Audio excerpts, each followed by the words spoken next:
Good evening, ladies and gentlemen. Thank you all so much for being here. Make sure if you are here tonight for the Trailer Park Live, make sure that you go ahead and hit that like button. Make sure to smash it. Smash it like you're a 16-year-old at prom. That's what I'm talking about. What's up, everybody? Welcome back to the Trailer Park Live right here on the 2nd Street Marvel, where we're coming at you live every single Friday night at 8 p.m. I am your host, Trinity, and if this is your first time here, thank you so much for being here. I do greatly appreciate it. Now, make sure that you're subscribed, click the little bell, and all of that good stuff. I've got a guy right back here. You probably can't see him on screen from YouTube telling me, he's got a gun pointed at me, telling me that I better tell you guys to do that because it's gonna, it's gonna help the algorithm. It's gonna help YouTube push my videos and all that kind of stuff. And I'm doing it. I'm doing it. Jesus, man, these people are fucking crazy.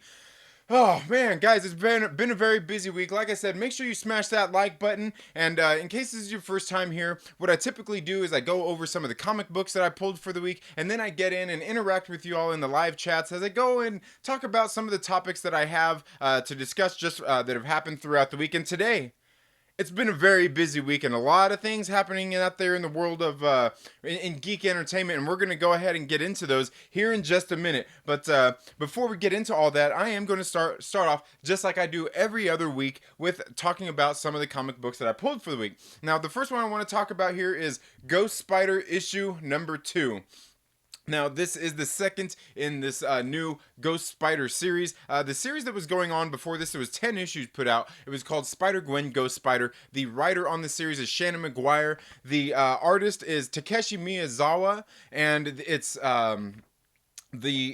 inked by Takeshi Miyazawa as well as Rosie Comp, and it's colored by Ian Herring and lettered by VC's Clayton Cowles. And I gotta tell you, guys, I liked that previous series that was going on before this. And if you guys seen my review of issue number 1, man, it just didn't rub me the right way. I didn't like it. And this series, this second book, it was a little bit better from what the first one was. But altogether, guys, I think I'm probably done pulling this book. But I gotta tell you, look at that cover. That is one hell of a beautiful cover. I gotta tell you that much. And the guy who was it who did this cover? It was George Molina did the cover on this, and I've got to tell you, I just want to show you guys that again. That's just lovely right there. I love that.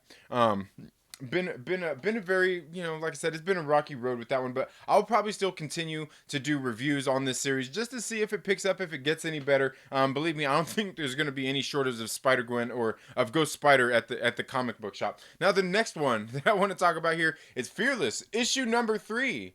Now, this one right here, I've got to tell you guys, I didn't like this.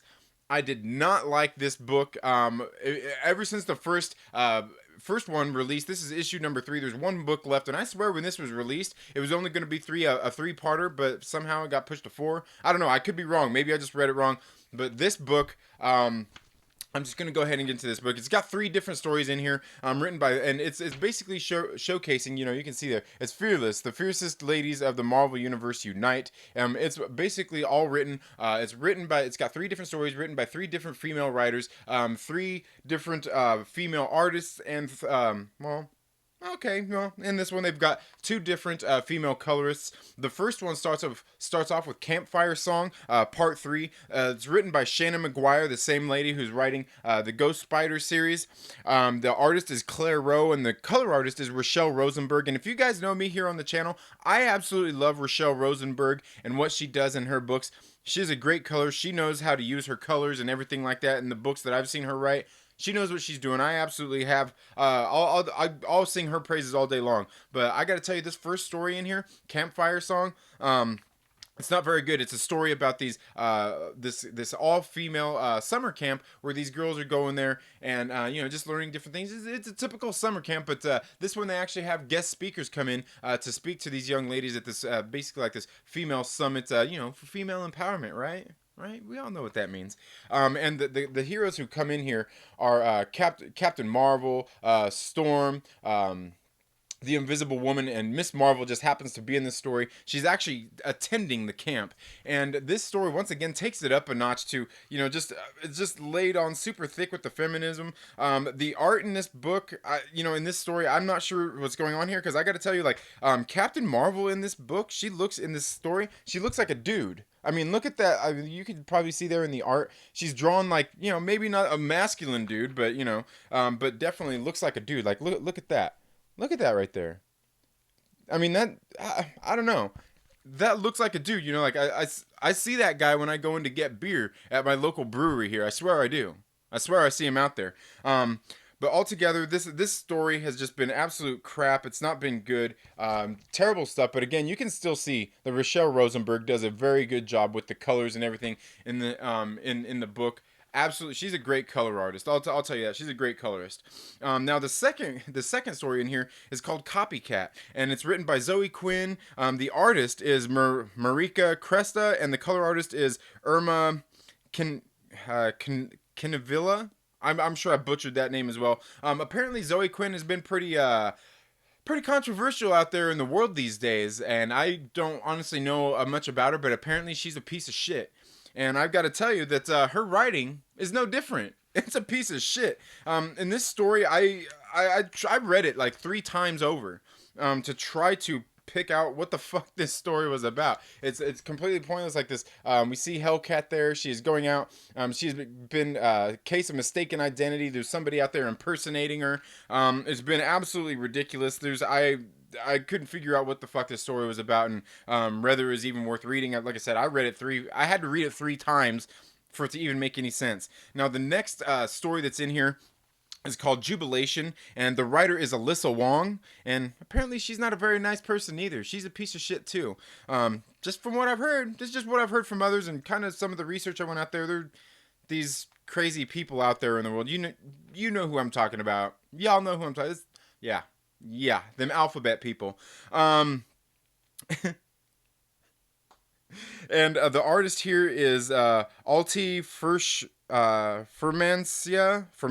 and the color artist is once again Rochelle Rosenberg. And I gotta tell you, I feel bad for Rochelle Rosenberg that she has to work with some of these people, because look at, like, this. It's a little 3-page story, but look at that art in there. That's Wolverine.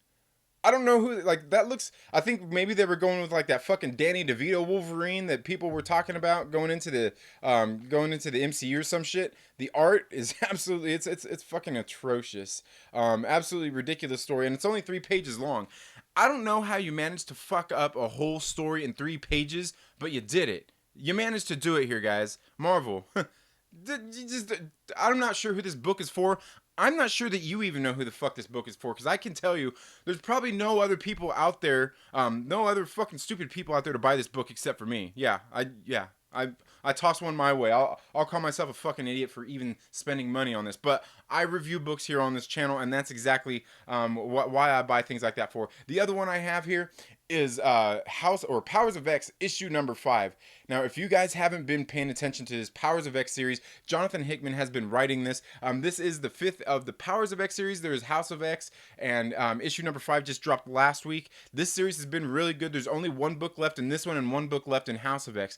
This story has been fire. Jonathan Hickman, I've never really read any of his books before, but I gotta tell you, he knows what he's doing writing these stories. It's been really great. Like, this is the kind of writing we don't really see out of many Marvel books. I honestly can't say that I've got this kind of writing out of any of the Marvel books that I've been reading as of recently that are on my pull list, because these issues leave me wanting more. Now, the thing here is with this series is it's been kind of confusing in the fact that there's House of X, which is like the main continuity of what's going on, and then the Powers of X series has been kind of doing that Quentin Tarantino thing. It's been jumping back and forth through time to fill in some of the story of what's been going on in the House of X and what's kind of led up to this point.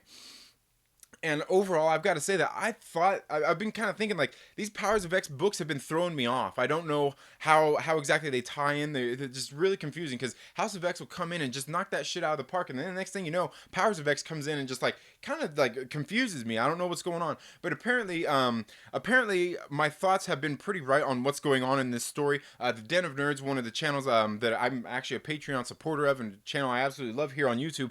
They actually did a video, I believe it was on Wednesday, talking about this book and this series so far, and just kind of what Josh and a couple of his executive producer, I believe it's Ryan H over there, had been talking about when they put together this story, this video on Wednesday. They were talking about the series, and it sounds like, and believe me when I say Josh over the Den of Nerds, he probably can speak a lot on these things a little bit more and be a little more insightful about them than I can. And apparently, I'm on the right track of what I'm thinking is going on with this series. Now, the other thing that I want to talk about with this series is that basically they're going back, and Jonathan Hickman's kind of revising a little bit of like the history of the X-Men and everything as they get ready to go forward after these series end in the Marvel universe. And all the story and all the controversy we've heard out there regarding the MCU as they're getting ready to bring in the X-Men into the Marvel Cinematic Universe. We've recently heard all these casting rumors that they're going to be casting a Black Magneto and possibly a Black Professor X and all this stuff, and how, oh man, these guys were inspired by Martin Luther King and Professor X, which is a goddamn lie.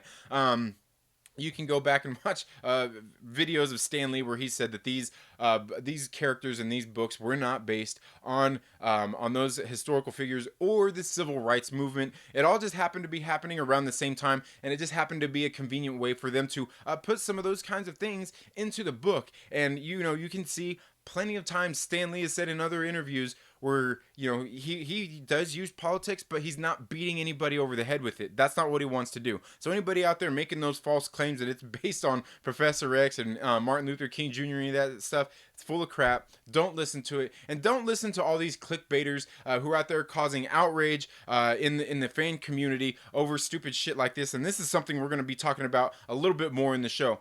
But I think that what's going on here with Jonathan Hickman's book is, I think this is possibly a way that they're going to bring the X-Men into the Marvel Cinematic Universe. Because what we have been finding out throughout the course of the story is mutant kind has been kind of at odds with humans, obviously, for a long time. But there are these Sentinels. They created AI, and the Sentinels are now going after the X-Men. They're there to make the X-Men extinct. And throughout this series, they're basically going through trying to destroy these mother molds, which the mother molds, once they get to the point of these mother molds at a certain point in their evolution, they become so smart that they are really focusing, and they're basically going to end mutant kind. And also, for me, by way of that, it's going to end up being humankind as well, because the thinking of a computer is that, well, if we want to end mutants, we got to end humans, because humans are essentially what have the X gene and everything like that, and eventually become mutants. So that's something that we kind of been seeing it throughout the story. The mutants have their own island called Krakoa, where all mutants are welcome. All the mutants are coming there to start living. We've seen in the last one of the last books that Professor X was actually going to Namor to try to get him to come to Krakoa and live there as well. It's going to be their own sovereign nation. They are trying to. They've got some drugs that they're going to be pushing to the humans through that they are manufacturing to help the humans with debilitating illnesses and things like that. And we see through the course of this story, obviously, just what I've taken out of this story a little bit is that at some point the humans and mutants are going to be fighting on the same side against this AI, and we see throughout the story there's these people called the Phalanx who've kind of basically they're like an AI. They're like really smart, and they've kind of they take over worlds and destroy universes and things like that. It's been pretty crazy, but we see through the story that Professor Xavier has found these other mutants, and they all have unique powers that they didn't really know what they were for. They were mutants, and they just had these powers, and there was no real use or context to them. So the thing is, what they've found is a way to create to clone mutants. And they're not exactly clones, because they're actually using, I mean, they are, but they're using the mutant DNA, and then they're actually implant their memories through the use of Cerebro, and can put the memories from this mutant back into their body. Okay, so they can rebirth mutants. We've seen in Powers of X issue number 4, no, House of X issue number 4, the mutants, the X-Men, they all went on this mission out in space to destroy one of these mother molds or destroy one of these master molds before it creates a mother mold, I believe. I can't remember exactly what it is. But they go out there to do that, and we lose a whole bunch of the X-Men. And then we see in the next series where they actually were able to bring some of them back to life through the means of using all these different mutants and using their powers together as a team. And this team of people who are using their powers to recreate mutants, they kind of grow a closer bond together. They start to work together. It's something that I used to do out there in the corporate world, is incorporate teamwork. And once you get a group of people working together, and they start to really work synergistically, and they get a tighter bond. If you've ever been on a football team or anything like that, any kind of team sports or just anything where you're involved with a team, you kind of know what that's like. Where you're having to rely on people, and then once you're there together for so long, you really get a good working relationship. And at some point, they kind of become inseparable. They almost become a unit in and of themselves.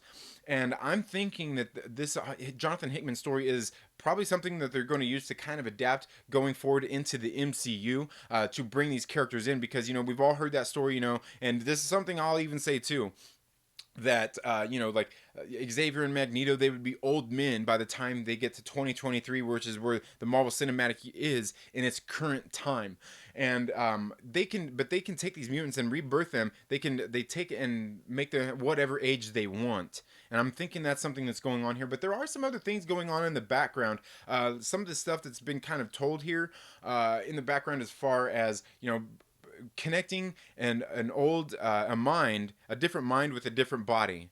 So, like, say you put, say, Professor Xavier's consciousness and memories into the body of, say, Wolverine, and just, there's been no real experimentation with it and it working or anything like that. So I'm sure we're going to see some of that going on in this book at some point. But I'm thinking that this might be a way that they're going to be bringing the X-Men into the Marvel Cinematic Universes this sort of way, because, like I said, Jonathan Hickman asked Marvel to basically end all of the X-Men series that were going on so they can do this series and then carry forward with all of the books that they're going to be coming out with here in the near future for the X-Men.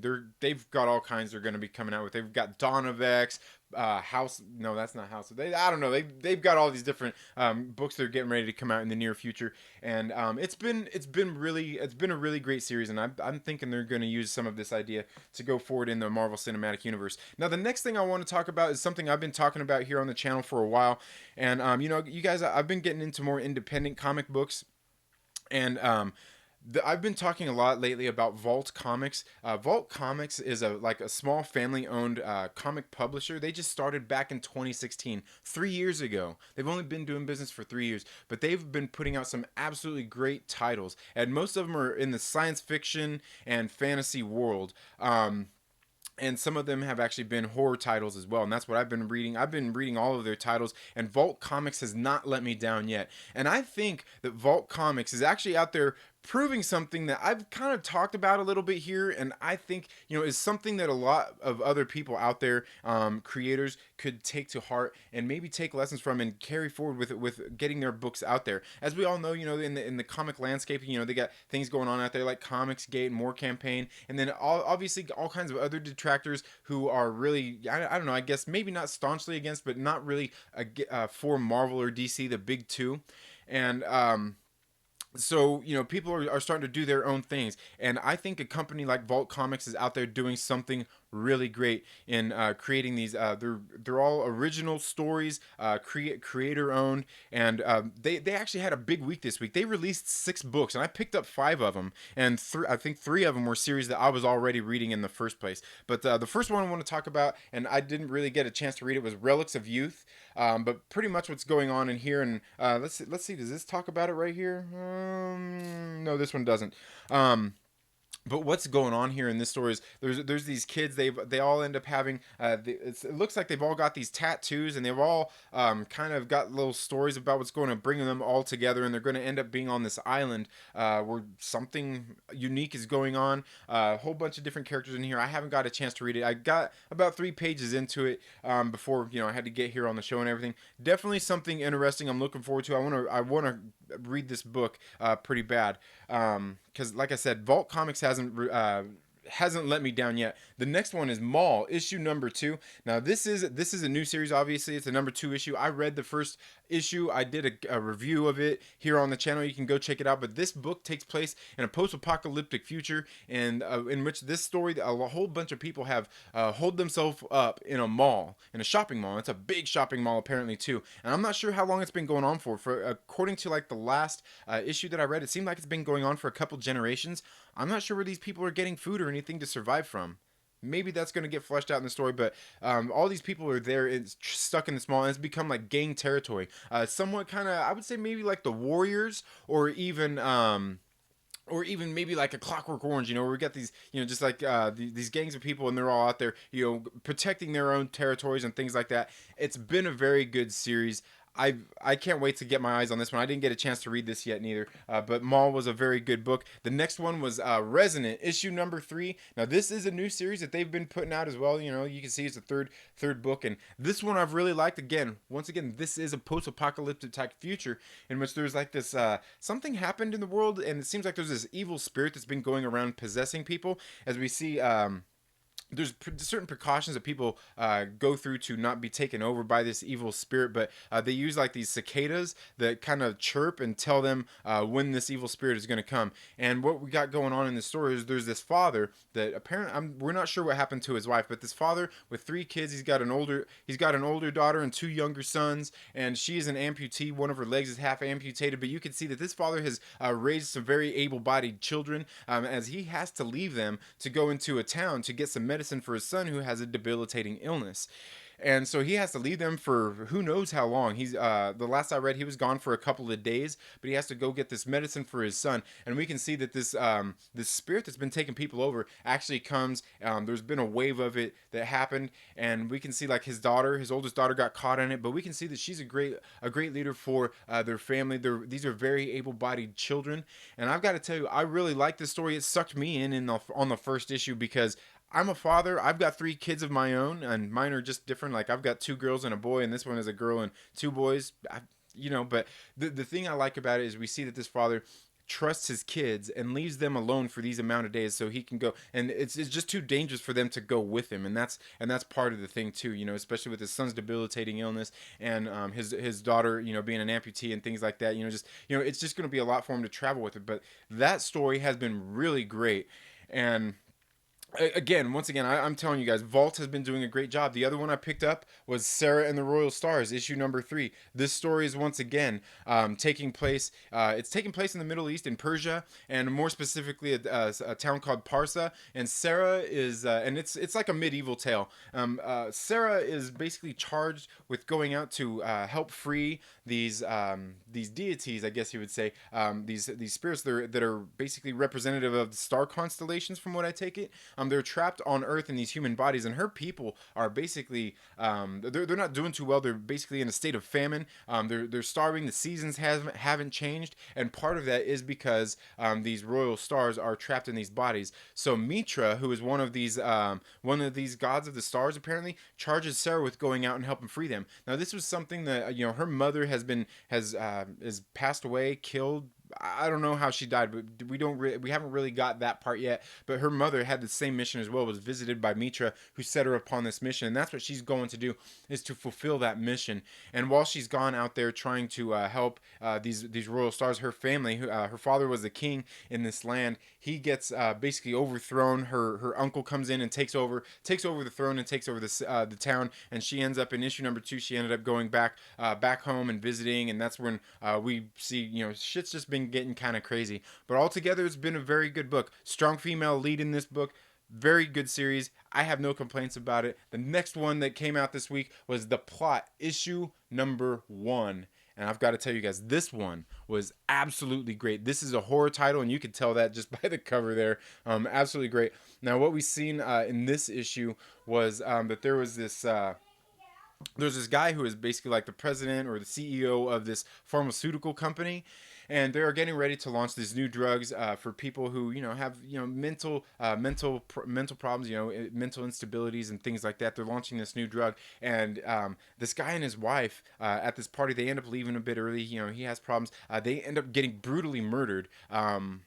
In like by what I'm assuming is his father. And it's pretty crazy what's going on here. It all has to do with their family lineage. So they had two kids, and these kids go off to live with their uncle in Cape Augusta, Maine. And so they've never really met their uncle before. It's like there's the two of them. It's a boy and a girl, and the girl is the older one. The boy, it looks like he probably has some issues as well, communication issues. And they're going to live with their uncle, and they're going to live in their old family home. It's this family house. It's a big, huge old mansion, kind of scary looking thing. And what we see is there's one of the local authorities there confronts them and is talking to them.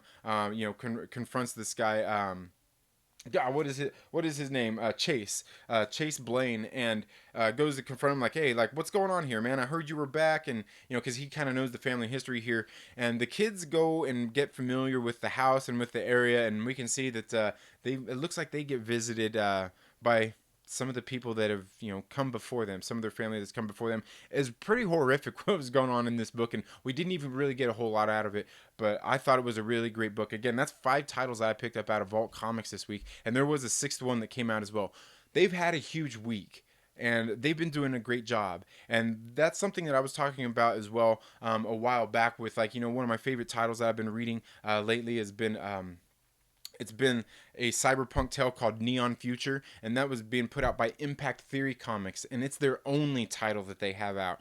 A small independent publisher, and they've been doing that. Impact Theory has been doing it by means of distribution through local comic shops. The old traditional way. And there's been, like I said, there's a lot of people out there have been saying that, the comic industry is dying. And while that might be true, I'm sure sales aren't what they were, 20 years ago, 30 years ago, back, through the big boom of like the 80s and 90s, when it was, seemed like it was a really big thing. We see like I was saying earlier, we got like Comicsgate and things like that going on out there where, there's kind of that movement put together by creators. And I was talking about this a couple weeks ago, that I think at some point maybe some of these creators, not necessarily just Comicsgate themselves, but because there's other creators out there who do a bunch of campaigns through Indiegogo and Kickstarter and all those things to get their books out there in the world, just to get their content out there.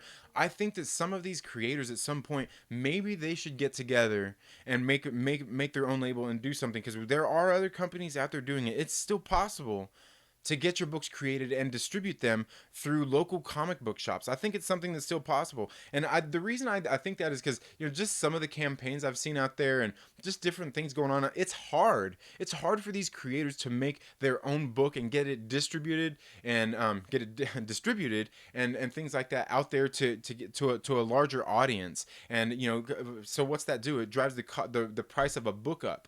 I totally get it. And I totally get that it's not easy. And I can't speak too intelligently about it because I'm not a comic book creator. I don't know enough about it. I was talking about that, I think, last week or maybe the week before, where it would take me actually talking to somebody who knows what they're talking about, like your boy Zach, or even Ethan Van Sciver, to know more about the comic industry and seeing if that's something that's even possible. Because the one thing it would take for somebody to create a label and get these creators together to put these stories together and get them out is money.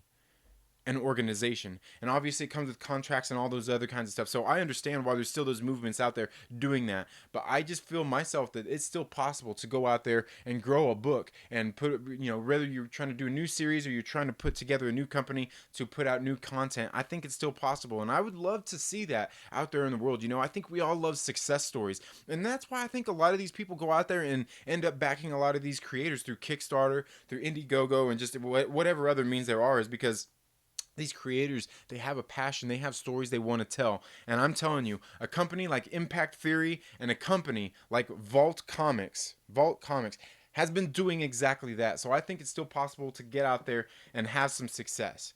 But you know what, guys? I'm done flapping my gums about comic books. That's all I have for the week. And once again, thank you all so much for being here. I do greatly appreciate it. We're going to go ahead and get into some other topics. I'm going to go here through the live chats and see what's been going on. Looks like it's been pretty busy here on the live chats. A lot of you guys in here. Thank you all so much for being here. Now, if you're not already, once again, please make sure you're subscribed and make sure you smash that like button. Or you can give it a dislike if you want. Patreon. I honestly don't give a shit about that kind of stuff. I'm not gonna be one of those people out there like, oh, somebody gave my video a dislike. Oh, it crushes my world. I don't give a shit. But if you wanted to, there should be some links down there in the description as well where you can go support the channel. You can become a monthly Patreon member, or you can send direct donations via Streamlabs. Either or, it's all up to you. You can send a one-time donation through Patreon as well. But all of that money is going to go to putting in, some more things for better production here on the channel. Like my green screen. I've got this little green screen that's probably about this big. It's not very big, so I can do, that's one of the first things I'm going to do. So it'll be easier for me to make some of the videos that I do with my green screen. I want to get a capture card for my camera so I can actually hook it up to my computer, get you guys a little bit better screen quality here going on there. Maybe I can get my quality up there to be as good as Young Rippa. You know what I mean? Because he recently his supporters went out there. He got a new camera and everything. Funded by awesome supporters that he has there on his channel. And he's one of those people. He's very passionate about his stuff, and he has very passionate supporters as well. And me, like I said, you guys don't have to go donate all that money to me, man. You guys just being here, because I'm under 500 subscribers, and we need to hit 500 by the end of the weekend. So make sure you share this video with a friend and invite them to come hang out here. Tell them to subscribe, damn it. Okay, but you guys being here helping me grow this channel is more than enough. But if you have an extra buck or two, whatever, it's all good. Please don't ever feel obligated that you have to do something like that. It's just something that, I think, if you have a content creator out there and you have an extra buck laying around, hey, I've got other content creators that I support on Patreon. It's only a buck, $5, it's up to you. But again, you're not obligated to that. It's nothing because I'm going to be sitting here making content, flapping my gums, being annoying and talking about shit I don't know about anyway on all of these live streams. So, it's all good. Like I said, I thank you guys for being here in the first place and supporting the channel in that way. I do greatly appreciate it. And thank you all so much once again for being here. So let's get in here into the live chats and see who all we got here. We got Fatal J. Fatal J says, first, welcome Fatal J to the live stream. Fatal J, he did this really great live stream yesterday where he was hijacking people's live streams. I was there listening in as I was reading my comic books, and pretty good stuff. And he almost got Mecha Random. He almost hijacked the Mecha Random stream. And she's a pretty big streamer. She's pretty well known out there, a bigger channel. He almost got on there. I seen it, man. I seen it, but Fatal J is a very, very funny dude. Roads Rants, welcome to the live stream. Who else we got here? Lonely Banter, thank you so much for being here. I greatly appreciate you being here as well. We got Lord Callus in the house, and let's see, we got Wookiee Lives Matter, Thomas Connolly, and Tommy. Thank you guys so much for being here. Now, again, I've been here flapping my gums for about a half hour about comic books already. So if there is anything that you guys want me to read specifically in the chats, make sure that you tag me in it so it'll be highlighted here on my screen so I can make sure that I get to it. But it looks like for the most part, we got a lot of people here saying what's up. Got LB, it says, Captain Marvel looking like Billie Eilish. I don't know who Billie Eilish is, but I'll take your word for it because that book, man, I'm telling you, she looks like a dude. She looks like a dude in that book, like very, I don't know. I wouldn't say very masculine, but certainly more masculine than a female. Than most average females, or mostly how Captain Marvel's portrayed in any of the other comics that I've read. Anyway, I don't know. I mean, I don't know. She looks like she was probably in that book. It looks like she was probably in one of those like a screamo band or something. I don't know what's going on with that, but yeah, that book, it's definitely being written for. We know who it's being written for, guys. Let's not act like we don't, and let's not act like I need to say it. Again, look, Wookiee Lives Matter just says we have to stop listening to all the offended pinheads. And that's very true, Wookiee. I agree with wholeheartedly. The one thing is I mean, like, I get people being offended and everything like that, but like, you're gonna go out there and like make everybody have to bend to your will and stuff like that. It's absolutely ridiculous shit. Like, we all have differing opinions. We're all different people, each and every single one of us. I don't care if we all like this or we all like that, or we all still have different feelings about the certain things. And something I certainly talk about here on the channel a lot is like I get being offended. I've been offended by stuff before. I'm sure. I think. I don't know. I think something when I was growing up is my parents always used to tell me, I'm not sure if this is still a saying or not, but they used to say, sticks and stones may break my bones, but words will never hurt me. And apparently words really hurt a lot of people these days, and I get it, perception is reality, and I guess it's just too hard to ignore people and what they say these days, but I don't know. I guess maybe and that's why I chose to come here to YouTube, because I've got that thick skin. I was born for this kind of habitat. I'm okay with the criticisms and all that stuff. When somebody says something bad or I see something I don't like, I'm not gonna say that everybody has to feel like I do or think like I do. That'd be absolutely absurd. That'd be boring. I'm not sure who would want to live in that world. Who would want to live in a world where everybody feels the same? Everybody, it's because it'd be like everybody's a bunch of robots, and that, I mean, maybe that's what they want. Maybe that's what they want. I just don't get it. Um, let's see. Hey, I made it this time. Hooray for semi-working internet. Well, welcome, Tommy. Thank you so much for being here. And let's see. We got anything else here? He says, Lord Callis says, listening and writing scripts for my next Star Wars comic reviews. Awesome. Can't wait to see it, Lord Callis. Like I said, I if you caught my, well, I know you caught my pull list on Wednesday. I got that book too, man. And I thought that series has been pretty good. I haven't got a chance to read that Star Wars book that came out yet this week, but it's definitely one I'm going to be picking up, that whole series. I think it's only 5 issues, and it was pretty good. It was pretty good. Maybe I need to read more of those Star Wars comics, because I also heard that Vader Dark Visions was a really great book, where we see like Anakin just like, or I guess Darth Vader going just like absolute, just like nuts, just being like a madman, and I love it. Let's see here. What else we got here? Tommy says, I'm going to do a short rant about my internet provider. Hey, man, that dude, you know what? Go ahead and do that, because I can guarantee you everybody out there feels the same way. Because I think everybody, these internet providers, a lot of them, it's almost like a monopoly, and they really don't give a shit when they have bad service. They don't. I actually read a story a while back where somebody was talking about their internet, where they called their internet company, and they're like, oh no, we're looking on our computers, everything's fine, everything's good in the network, what's going on? So eventually, like, he kept calling and kept calling. They eventually sent a guy out to his house to check it out, and just because of some little things that they didn't look to on the computer was affecting the whole thing. It was like, really all it took was a punch of a button, and he said just like that, all of a sudden, the internet was working fine after having all these technicians and everything out. He finally got a hold of somebody who knew what the hell they were talking about. They got everything solved with like the click of a button. That's ridiculous. It's absolutely ridiculous. And the thing is when you call these internet providers and all this kind of stuff, they don't give a shit. They do not give a shit that you're having bad service. They're like, oh well, everybody's having bad service. We just suck. That's pretty much it. Is deal with it. Deal with it. That's pretty much all they say. So yeah, I mean, if it wasn't for us liking to use the internet so much, I would say fuck the internet providers. And Tommy says the screen quality isn't bad. And that's also because through OBS I found a way to go through here and kind of sharpen some of the images and everything up on here as well. So, but believe me, it would look a lot better once I get a capture card and get my camera hooked up to it. And also just because cameras these days, like my computer here is a 2011. The cameras here, they're always evolving and getting better and everything.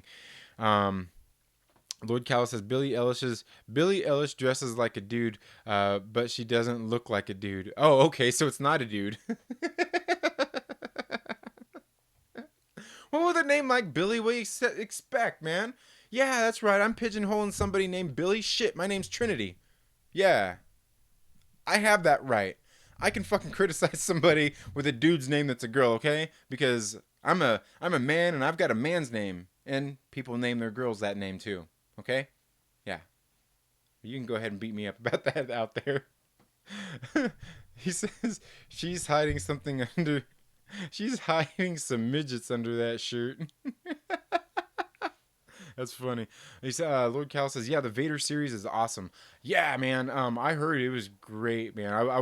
I know, and it's out on trade now as well, so I don't have to go out and pick up all the individual issues. And that's what I heard about, because I think when I was told about it, it was like on issue 3, and I'm like, well, a couple more issues, I could just get on trade paperback, because trade paperbacks are a good way to save money if you don't want to go out there and invest money in buying an ongoing series and getting every single issue, paying $3.99, $4.99 an issue. You can get a trade paperback like something like that, a 5 issue run. It's probably going to run you $13.99, $15.99, not very much. And at my local comic book shop, they're very good there, man. They hook it up, and just like with their good customers, when you have some of the things that, just like the pull list they do, you get 20% off of your books for every book that's on your pull list. So if I have 5 books on my pull list, that's basically like the sixth one being free. So hey, you can't beat that, and that's not a standard throughout the comic book industry. Tommy says, I called corporate before and didn't get any results, but I'm not done by a long shot. They get me riled up. Yeah, dude, and I honestly, I don't like talking on the phone with a lot of these places like that. I don't care who it is. I don't care if it's your credit card company, your phone, your internet provider, your whoever. You talking to them on the phone, it's like they don't give a shit. They're like, yeah, fuck you. We got your money. What are you gonna do? What are you gonna do? Man, it sucks. But I'm gonna go ahead and get into. We're gonna get talk about some issues that have been going on this week. A few things going on out there, and let me know how you guys feel about them. For one thing, the one thing I want to talk about is Kevin Feige. Kevin Feige has had one hell of a week, man. Right? Let me know what you guys think about Kevin Feige down in the comments section down there. A lot of news regarding Kevin Feige. Recently, I think the one thing that I don't know if many people have been talking about, I'm not sure if they've really put it out there yet, but Spider-Man, he's not back. He's not out of the MCU. He's back. They ended up coming back up with a deal, and it's so funny because I think, wasn't it just last week where somebody from Disney had come out and said that like oh, negotiations have pretty much halted for now. We're not going to be talking about that. Nothing's really happening going forward. We're just going to start developing our own Spider-Man properties and things like that. And here, lo and behold, at the end of the week, we find out that they went ahead and squared away a deal. We're going to be getting one more Spider-Man movie in the MCU and another crossover movie where he's going to be in probably somebody else's movie, or maybe like an Avengers movie or something like that as well. And that's and they said they already announced that the movie is going to be releasing in, what was it, July of 2021. Couple short years away. That's not very long. And the one thing that I didn't really notice a whole lot of people talking about out of this quote from Kevin Feige, and let me know, like I said, if you guys haven't heard about this story about Spider-Man, let me know down in the comments below. I'm not sure if everybody knows about that. I almost brought Myrtle onto the show to tell you guys. I almost did. But maybe he still will at some point later here by the end of the weekend or at the beginning of the week. But yeah, and the one thing that I noticed that like a lot of people didn't really touch upon throughout the story, and LB, I still haven't got a chance to watch your video yet on that, or the live stream that you did, because I was live streaming when that all happened, and you went live and stuff, and hey, it's all good. But the one thing I haven't seen really anybody touch upon was the fact that Kevin Feige in his quote said something like, "It's great that we get to continue making this movie."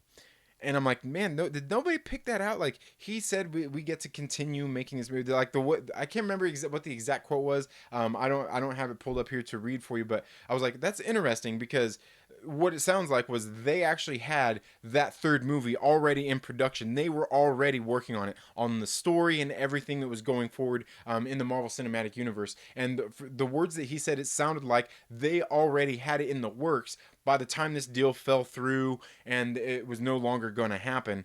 And then that quote just kind of hit me from like, okay, so like they already had it in production, and we're going to be working on it anyway.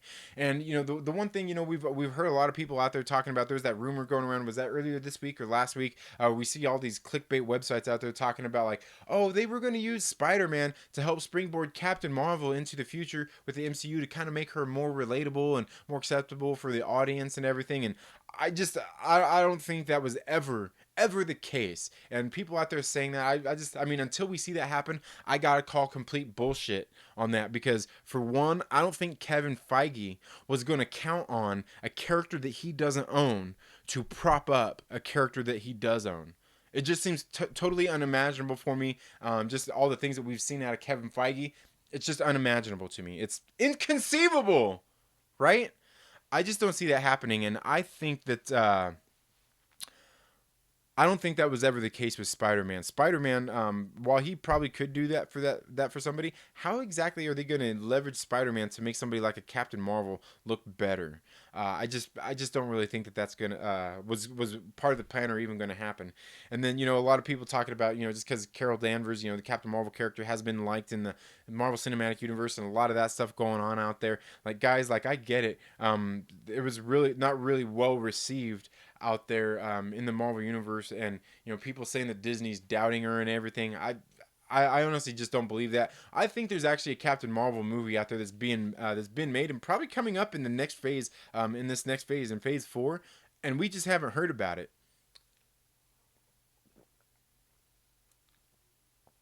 And I'm thinking that this Captain Marvel movie that I'm talking about here, that's going to cap off Phase 4. And it's funny because I heard it in the live stream earlier over there on Midnight Edge. Comic book lurkers, welcome to the live stream. Thank you all so much for being here. I know you guys are out there lurking. And shouts out to you guys. If you guys don't know what the Comic Book Lurkers is, you guys need to go check out Perry Comics here on YouTube. Go check out his channel. Perry, if you want, you can go ahead and drop a link to your channel here in the description, so people can go check out your channel. I would love for you to do that. That's perfectly fine. Go check out Perry Comics here on YouTube. He's been doing these really great videos that kind of inspired Fatal J to do his live stream hijacking show. Very very good channel. You need to go subscribe to him. He talks a lot about comic books. Perry is a very cool dude, and he's been doing these lurker videos where he goes in and he gets on, and he's just live streaming and he's talking. He gets on there and he just goes through a bunch of comic book YouTubers channels and just kind of showcases them, and it's really cool. Very very cool stuff. So you should go check him out. But he gets on there and there's this kid on there. I can't remember who it is. There's this kid who's been tagging all of his videos comics. And the other day, Perry fucking went off because he went off because this kid has been putting all his tagging his videos, comics, and everything, and he's not even talking about comics. He's doing like what is it, like Fortnite videos, and he tags them all comics. They all say comics in the descriptions and and all that stuff. It's absolutely hilarious, and you guys should definitely go check it out. Oh, thank you, LB, for doing that. But the Comic Book Lurkers channel I think that's just the channel that he uses to go do it. But Perry Comics is actually the name of his channel. But yeah, I mean, you can still find that through the Comic Book Lurkers channel, I'm sure. But yeah, very, very good stuff, man. And again, Perry and the Lurkers, thank you all so much for being here and checking out the channel. But now, yeah, Fatal J was actually on that live stream talking about, an idea I've been talking about here for a while. I know, Fatal J, don't be acting like you haven't been watching my video. I know dude, I know you be secretly copycatting my stuff, man. I know it, dude.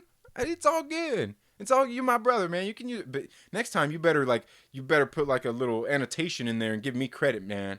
Because I'm the only one who thought of this. No, but I'm thinking that this next Captain Marvel movie out there is going to be Captain Marvel Civil War 2. And I this morning on my morning movie chat, I had a special guest here. It was Mads Mama Bear, a very good supporter here of the channel and of many of us out there. She was actually here on the channel. We were talking a little bit more about like the Falcon and Winter Soldier series, and we were talking about how I think it's going to actually tie into the Captain Marvel movie. And like I said, I think the next movie is going to be Captain Marvel Civil War 2, because everything that has gone down in the Marvel Cinematic Universe just actually helps feed into that.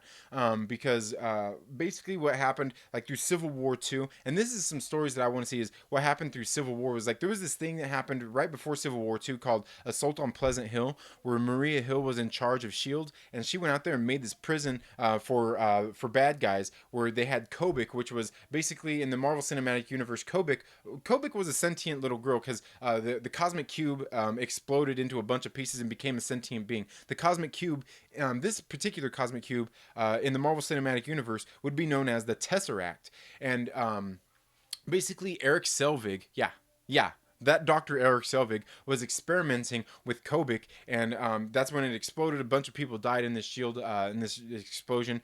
And this little girl ended up, she could change reality. She could warp reality. So they created this prison in which they imprisoned the bad guys and made them think that they were somebody else. So they had this small community, kind of like, just like a small, like back in like Leave It to Beaver, or maybe like WandaVision times. Interesting, right? Yeah, like an old 50s throwback kind of town. Just a small town feel where these criminals were being held. And then eventually Baron Zemo was there, and he knew that they weren't. He was one of the guys, the first people, and he started this uprising in this prison where the bad guys eventually broke out, and all the Avengers went there to take care of it, and they actually all got trapped in the prison. Kobik actually made them imprisoned them and got them to think that they were living in a different reality. And one of the X-Men is who actually broke free of the spell because Professor Xavier had put them through like all these different checks and stuff for them to check and see if they're actually in a real reality. And so they all broke out, and that's kind of what led into Civil War II. But through the course of this through this story, Captain America, who was Old Man Cap at the time, we had Sam Wilson was Captain America at the time. Had he got given Kobik ended up giving him back the super soldier serum had been drained from his body, and he was just an old man and everything like that. He didn't have like the superpowers or anything like that. She gave him his powers back. And he became Captain America again. So a whole bunch of different stuff happened. Sam Wilson eventually gave back the shield to Captain America because there was a whole bunch of drama going on with Sam Wilson being Captain America. Hashtag not my captain. A bunch of stuff like that going on. And it happened, these happened in the comics around the time of the last election cycle. And don't think that it's any coincidence that this is all going down as we're getting ready to enter the next election cycle. So crazy, right? Anyway, it was a very great story, and we had a pretty good conversation about that. But I think that that's what's going on with this next Captain Marvel movie. I think that's what it's going to be, and I think that's going to be the movie that caps off this Phase 4 of the Marvel Cinematic Universe. I think it's going to be Captain Marvel Civil War 2, and that might be the crossover movie, where the last movie that we see Spider-Man in. And of course, we're all going to be speculating that Sony and Marvel and Disney will work out a deal to keep him in the MCU even longer. But I honestly, guys, I don't know if it's going to happen beyond that. It would be great if it did, but I think Sony's going to take their character back and do what they want with him. Because a lot of people can go out there and say, Sony's trash and can't make these movies. Guys, they have a proven record of making Spider-Man movies. Even the Amazing Spider-Man movies, which I thought the first one was pretty good. It's got a lot of things that I like in it. The second one was obviously, I wouldn't say it was a dumpster fire, but it might have been a small trash can fire.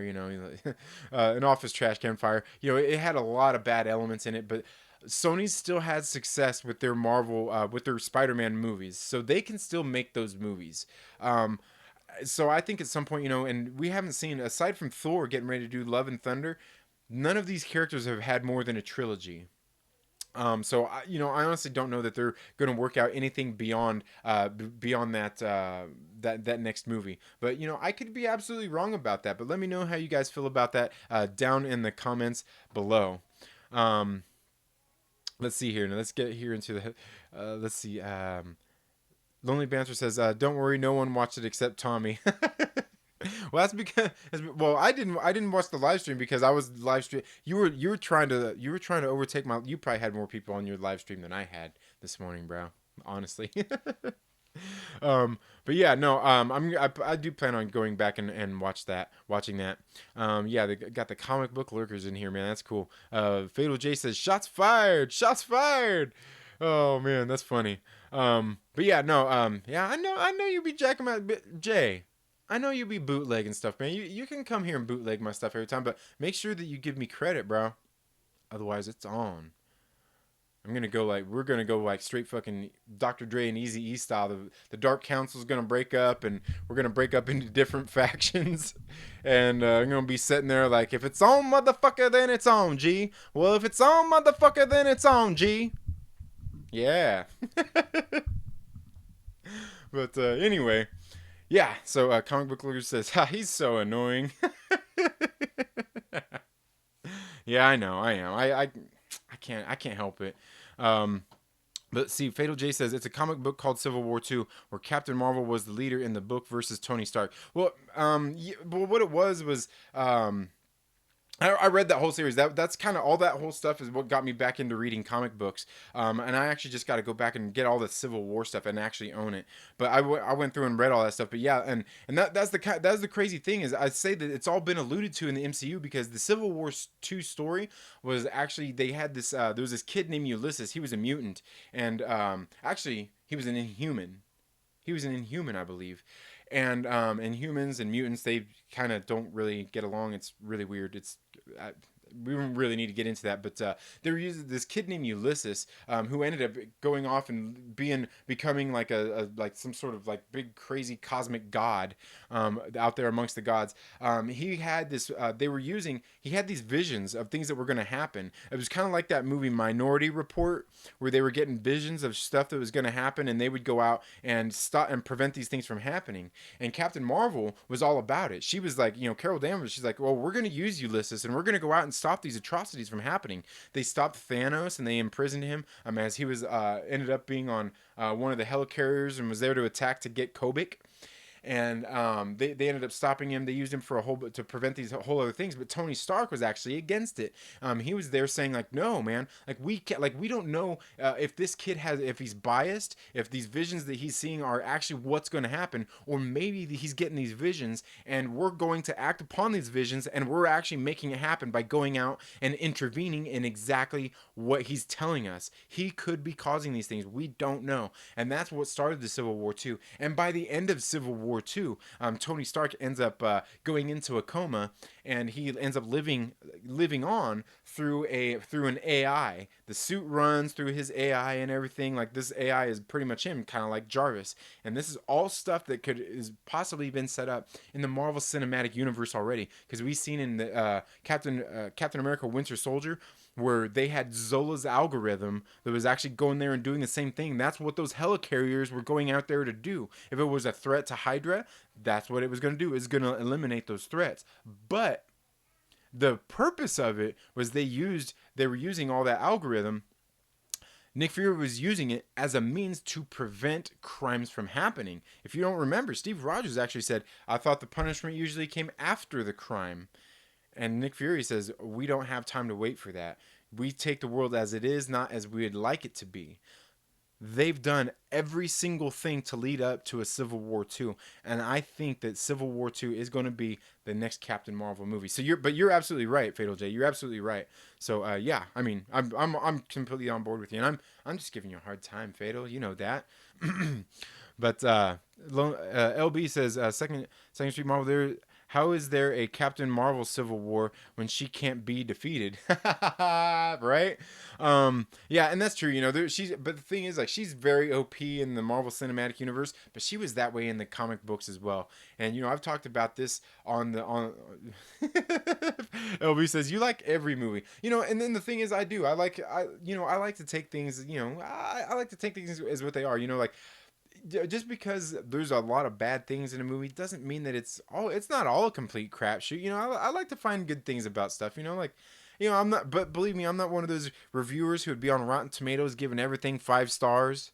I'm not that guy. I'll still be critical of the stuff because believe me, I did a live stream the other day. I'm not sure whatever happened to my contesting it, but I did a live stream the other day where I was going over X-Men Dark Phoenix. And is this where I'm supposed to be embarrassed that I own this? Because I did a commentary on it, and I'm telling you, like, it's laughable, man. This movie is laughable. And I feel bad because people work hard in these movies. And for me, that's one thing I look at, as far as liking every movie. I know that people work hard on these movies. I know a lot of people pour their heart and souls into these movies. So, while I won't like everything, I always want to extract the good things out of a lot of these movies at the same time. But yeah, Captain Marvel was certainly OP in the comic books and definitely in the movies. Now, the thing I've talked about here as well is, like, I got into reading Captain Marvel at a time in the comic books where she was very, very annoying, and that was through the Civil War II books, where she was very annoying and very unlikable, and she was kind of written to be that way, and it was I think it was almost unfair, and that's why when the Captain Marvel movie came out, like, I liked it. I was like, man, like, this is actually tolerable. Like, I actually like Carol Danvers here. She's tolerable here, because in the comic books, man, when I first read it, I'm like, I don't like this character. It's not even likable at all. And then they did this recent series before the movie came out called The Life of Captain Marvel, which is kind of, I would say, is a way for them that they could go back and not retcon Captain Marvel, but where they could go back and fix what they did wrong in the Captain Marvel movie, in the first Captain Marvel movie. And I don't want to talk too much about it because there are people out there in the Marvel world and probably Disney world that watch these videos, and they've already taken and stolen my ideas. And if they do what I've been talking about, you guys know that you heard that shit here on my channel first. Just know that. I'm watching you too, Marvel. I watch all your movies and read your comics. So hey, I got my eye on you guys. Don't be stealing my shit. But the way to do that would be to take because we didn't learn anything about Carol Danvers' history in the movie. You can go back and fill that in the second story still. You can, and so, some of that has to do with some of the stuff that they've done in the comic books. Lord Cal says never. Fatal J says NWA beef. Yeah, yeah. Love me some NWA too, man. That was one of my favorite rap groups when I was growing up through the 80s and 90s, man. Well, I guess not through the 80s. They were more of a 90s group, but yeah, I mean, well, once they actually got big and would have reached me out in the Midwest was the 90s. But yeah, man, that was some great stuff, dude. Loved NWA, man. Loved it. Great stuff. And yeah, me and my cousin, we used to listen to that stuff. 100 Miles and Running. The little EP and all that stuff, man. Great shit, man. Great stuff.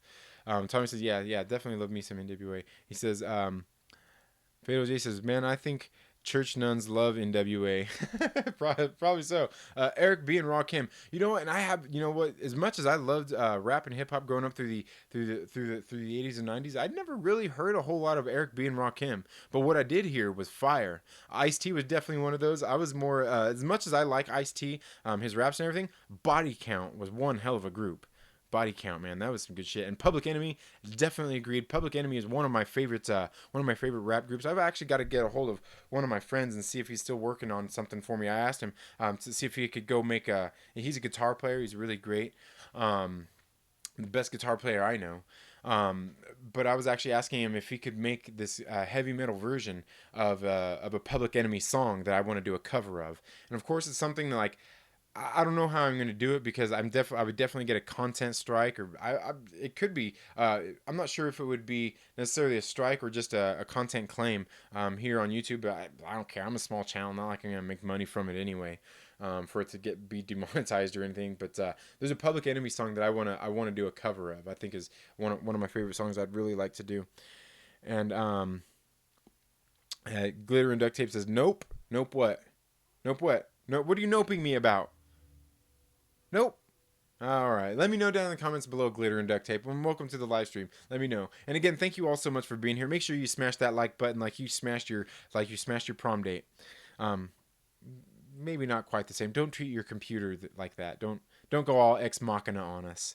Fatal J says, "Man, I love Dark Phoenix. X-Men is my favorite team, so I may be biased. For me, Dark Phoenix, it was just like there's so like the Dark Phoenix movie. There's just so much wrong with it. Just so much bad stuff that it really outshines all of the good stuff that was in it. Because there was some good stuff that was in the movie, but like all the bad stuff in it just really made it just overtook all the good stuff in it. The bad stuff did. And Thomas says, "You like what you like." Yeah, and I certainly won't. I certainly won't knock you for liking it. But for me, I think it's just for me. I feel bad because I was laughing at the movie. I mean, it's laughable. Like I literally, like at the theater, I almost fell out of my seat laughing at some of the stuff that happened in the movie. And I feel bad again because I know people worked hard making this movie, and I think it was very big of somebody like Simon Kinberg to come out and take responsibility for a lot of stuff that happened in that movie because it really was his fault. Because we can see they got a great cast of people here in the movie. They all did what they did in the movie, and he was the captain of the ship. He was the one directing it. Hell, I think he even wrote it. So I mean, a lot of that stuff was his fault, and I feel bad for people that those people that were there, in front of the camera, behind the camera, because it was really a disaster. And I think it's even worse because I hate to see the X-Men go out on this note because they are, the X-Men, the Fox franchise, and the X-Men are really kind of why we are where we are right now in the Marvel Cinematic Universe and what's been going on there. They laid a lot of the foundation and groundwork for that to happen. So I think it's kind of sad for them to go out on that on that note. Lord Cal says that's because you're Midwest. Eric B and Rakim was all over New York. Oh yeah, I bet they were. Yeah. Yeah, and yeah, Midwest. Yeah, I was. Yeah, and I was that on this side of the Mississippi. So wasn't as influenced by the East Coast stuff. But Fatal J says is Rakim know the ledge on my ish. All right. Claim is okay. Don't get a strike. Yeah, I've had a couple of claims. I haven't had any strikes, luckily. Mad Max movie talks. Welcome to Midnight Madness. Thanks for being here, man. I appreciate it. And we're gonna get together soon, Mad Max. We're gonna get together. We're gonna do a video. We're gonna do a stream. We're gonna do something together. I definitely want to talk to you, dude. You're a great guy, and I know some of you guys out there may not like Mad Max, but you know what, guys? I like the dude. I think he's okay. I think he's a pretty cool guy, man.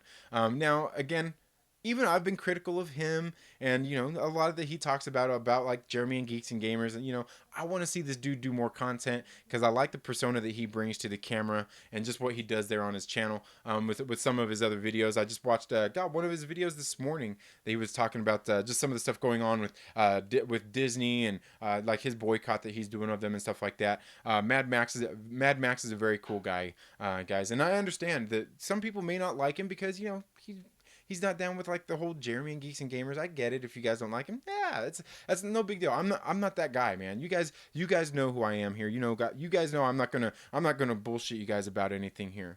Um, yeah, yeah, yeah. Um, the LB says I didn't have a prom date. I didn't go to prom. I dropped out of school by that point, man. I'm a high school dropout. Yeah. But you know what? My parents raised a fighter. Even when I dropped out, my mom's talking about it, like they weren't even disappointed. They almost knew that it was gonna come because I've always marched to the beat of my own drum, and I found my way anyway. I think my parents did a fairly good job. I mean, I'm here surviving. I've managed to be successful in a world that it seems to be harder and harder to be successful without a high school diploma and stuff like that. And I just haven't taken the time to go out and get my GED or anything like that. I've continued my ongoing education through reading books and different things like that. So going ahead and moving on to the next thing that I want to talk about that's been really big in news this week has been Star Wars. Kevin Feige going in to produce a Star Wars movie. Let me know what you guys think about that down in the comments below. There's been the part of this was actually said that he's I'm not sure if this part was rumor or not, but he wanted to bring a certain star from the MCU into the Marvel Cinematic Universe as well. And lo and behold, of course, all of our normal clickbaiters out there are talking about it's gonna be Brie Larson.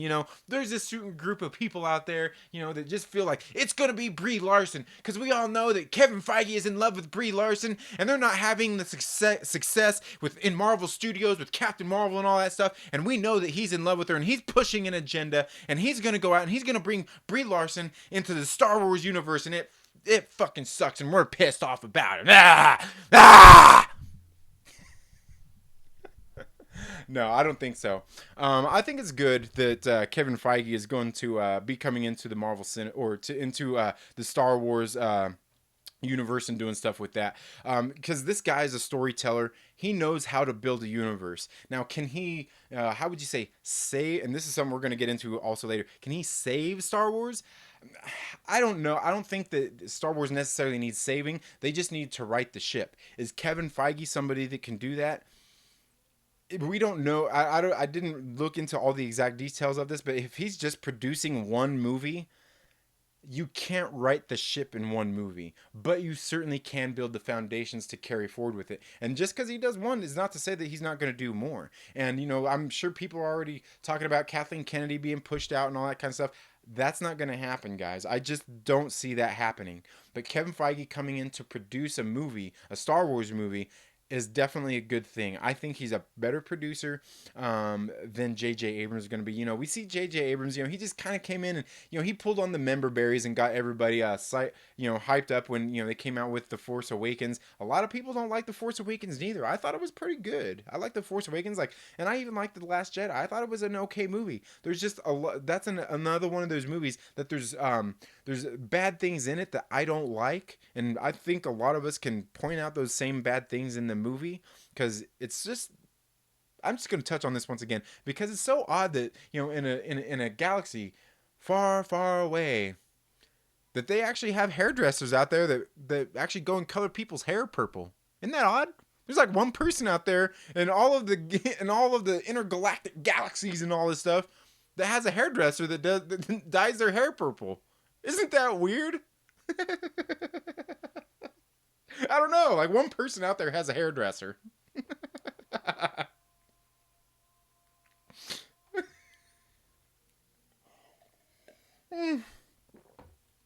But yeah, I think it's a good thing, and it's kind of funny that people are running with the Brie Larson thing, and we all know it's the outrage crowd that's out there outrage pushing this whole thing with Brie Larson. I honestly don't think it's going to be Brie Larson. I mean, she's made announcements that she wants to be in Star Wars. Dude, all these people have, man. Who doesn't want to be in a Star Wars movie? But Den of Nerds, once again, one of my favorite content creators here on YouTube. They actually did a video. Was it today? I think it was today, talking about that same thing. That they actually think that the star that they were talking about is Tom Holland. And the reason that they think that, and it's a very good reason, is because about Kevin Feige and how he likes to play this 4D chess. And like, while the whole Sony deal was going on with Spider-Man, where Kevin Feige's like, oh, okay, we no longer have Spider-Man. Well, we've got Tom Holland over here. We've already got a good working relationship with him. So if I produce a Star Wars movie, Tom Holland is going to be one of the stars in that movie, and that actually makes perfect sense. It really does. So I'm willing to go along with Josh over there at the Den of Nerds and say that I think that star is not Brie Larson, but I think it probably actually might be Tom Holland over Brie Larson. Though I'm not going to rule Brie Larson out of the picture of that maybe being a star who he is wanting to bring in. I mean, it's possible, but I'm willing to go along with the Tom Holland thing. But altogether, again, I don't think this is Kevin Feige is going to be taking over the Star Wars universe and just leaving Marvel Studios. I think he's president of Marvel Studios, if I'm wrong. I mean, I'm not sure exactly what that means when they're owned by Disney anyway. But it's only one more step into the world that I was talking about a couple weeks ago about Victoria Alonso coming in to take over Marvel Studios and become that executive producer and all, taking over Feige's role. Because if he has success in that Star Wars landscape, there's already other people trying to reach out to him to get him to come in and help them maybe create new movies, new content. Maybe Warner Brothers wants him to come in to work on DC stuff. I mean, they already acquired J.J. Abrams, a 5-year exclusive contract or something? And that doesn't mean that J.J. Abrams is going to be working on their DC stuff. It doesn't. Now, I know a lot of us are going to think that, and I kind of think that too, because they need some improvements over there with their DC properties. But we can see that so far they've kind of made an improvement in their DC properties anyway. Warner Brothers has. So it's really hard to say, but I honestly don't know that Kevin Feige is going to be there much longer. I mean, he's I think at some point he's going to be moving up, and Victoria Alonso, and that's this story only helps solidify my feelings and my theory that Victoria Alonso will soon be the Kevin Feige over at Marvel Studios. She will soon be taking that on. So all right. Yeah. So I think that that's very. It's coming. It's coming, folks. It's coming. Um, let's see. Glitter and Duct Tape says, "Beauty School Dropout." I can't even remember all that song. Go back to high school. Great stuff, man. Don't get me started on Grease. Why you got to get me started on Grease, man? You're gonna make me look like a super nerd if you get me started on Grease, man. You're gonna get me over here singing some Grease Lightning. You know what I'm saying? Lord Callis says, not the same walk for everyone. Yeah, that's still funny, that beauty school dropout thing. Yeah, and that's true. Yeah, it's not everybody has, we've all got different views on stuff, man, when it comes to this kind of stuff. And like I said, all the outrage out there about what's happened in Star Wars, like I said, I totally get it, man. But all these properties are things that are beloved. So when somebody comes in and messes that up, hell yeah, man, people are gonna be pissed off, and I get that, I understand that. But sometimes and this is gonna be the next topic once I get caught up here on the chat.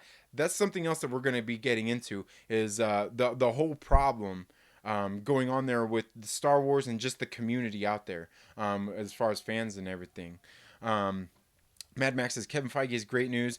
They got triggered as hell with Brie. Oh yeah, they did, man. They did, and it's crazy. Just because, I mean, I don't, but that's an issue that's perpetuated by a bunch of people out there, and it's perpetuated by a bunch of these fucking clickbait bullshit motherfuckers out there that have fucking no integrity out there, and that's what I'm going to get into next. If you guys didn't catch my video on Tuesday, I actually unlisted it because it was just a video.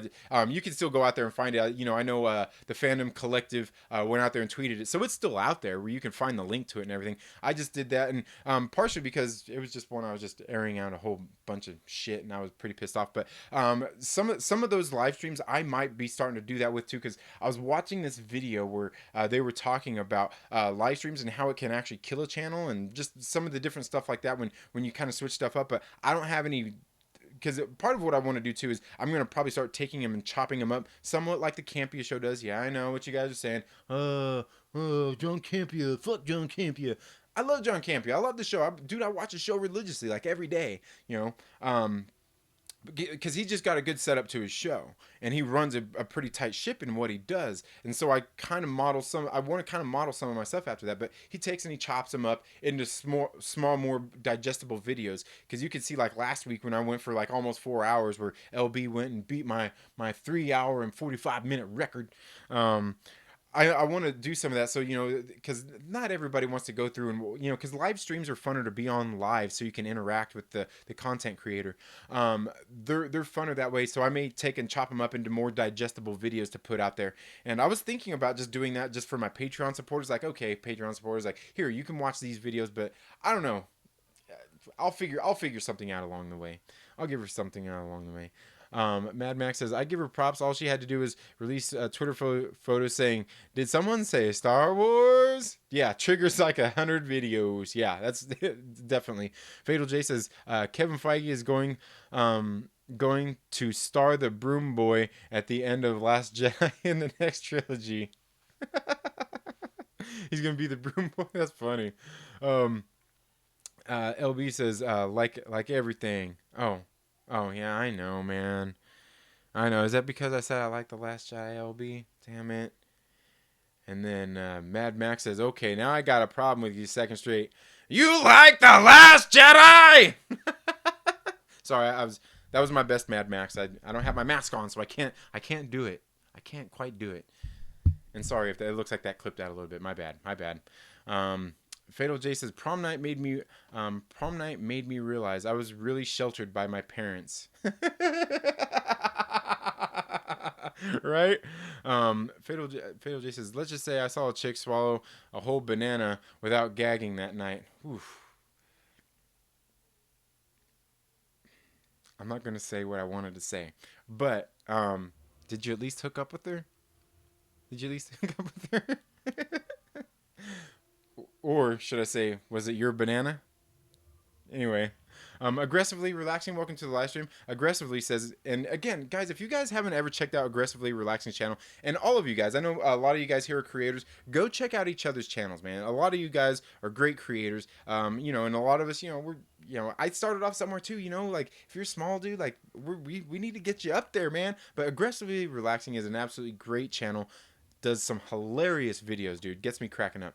Aggressively Relaxing says, I'm looking forward to the book that explains Laura Dern's character just wanted a little extra confidence before committing suicide with the rest of the resistance and got some purple put in. Yeah, I'm telling you, like, that was the one thing that still stands out to me. Like, man, in a galaxy far, far away, they at least Holdo was still able to get her hair dyed purple. Mad Max says, I want to see that one. That was delisted. Yeah, and yeah, you can find it out there. I'll I can find the link and put it on put it out there for you. But what I'm that's the next thing I'm gonna talk about here in a second. Anyway, Aggressively Relaxing says, chilling out and editing some videos. You having a nice light and lonely? Oh, okay. Yeah, awesome. I mean, you need to get more videos, man. Like, Aggressively Relaxing. Dude, you're one of those creators. I wish you were doing a video a day because your stuff is great, man. Sam Tangled Web, welcome. Thank you so much for being here. I see you changed your your logo there, Sam. Awesome. Obi says, good to hear. I'm cool listening to Second Street Marvel talk about the movies he loves. Yeah, and again, like I didn't love The Last Jedi. It was all right. It was okay.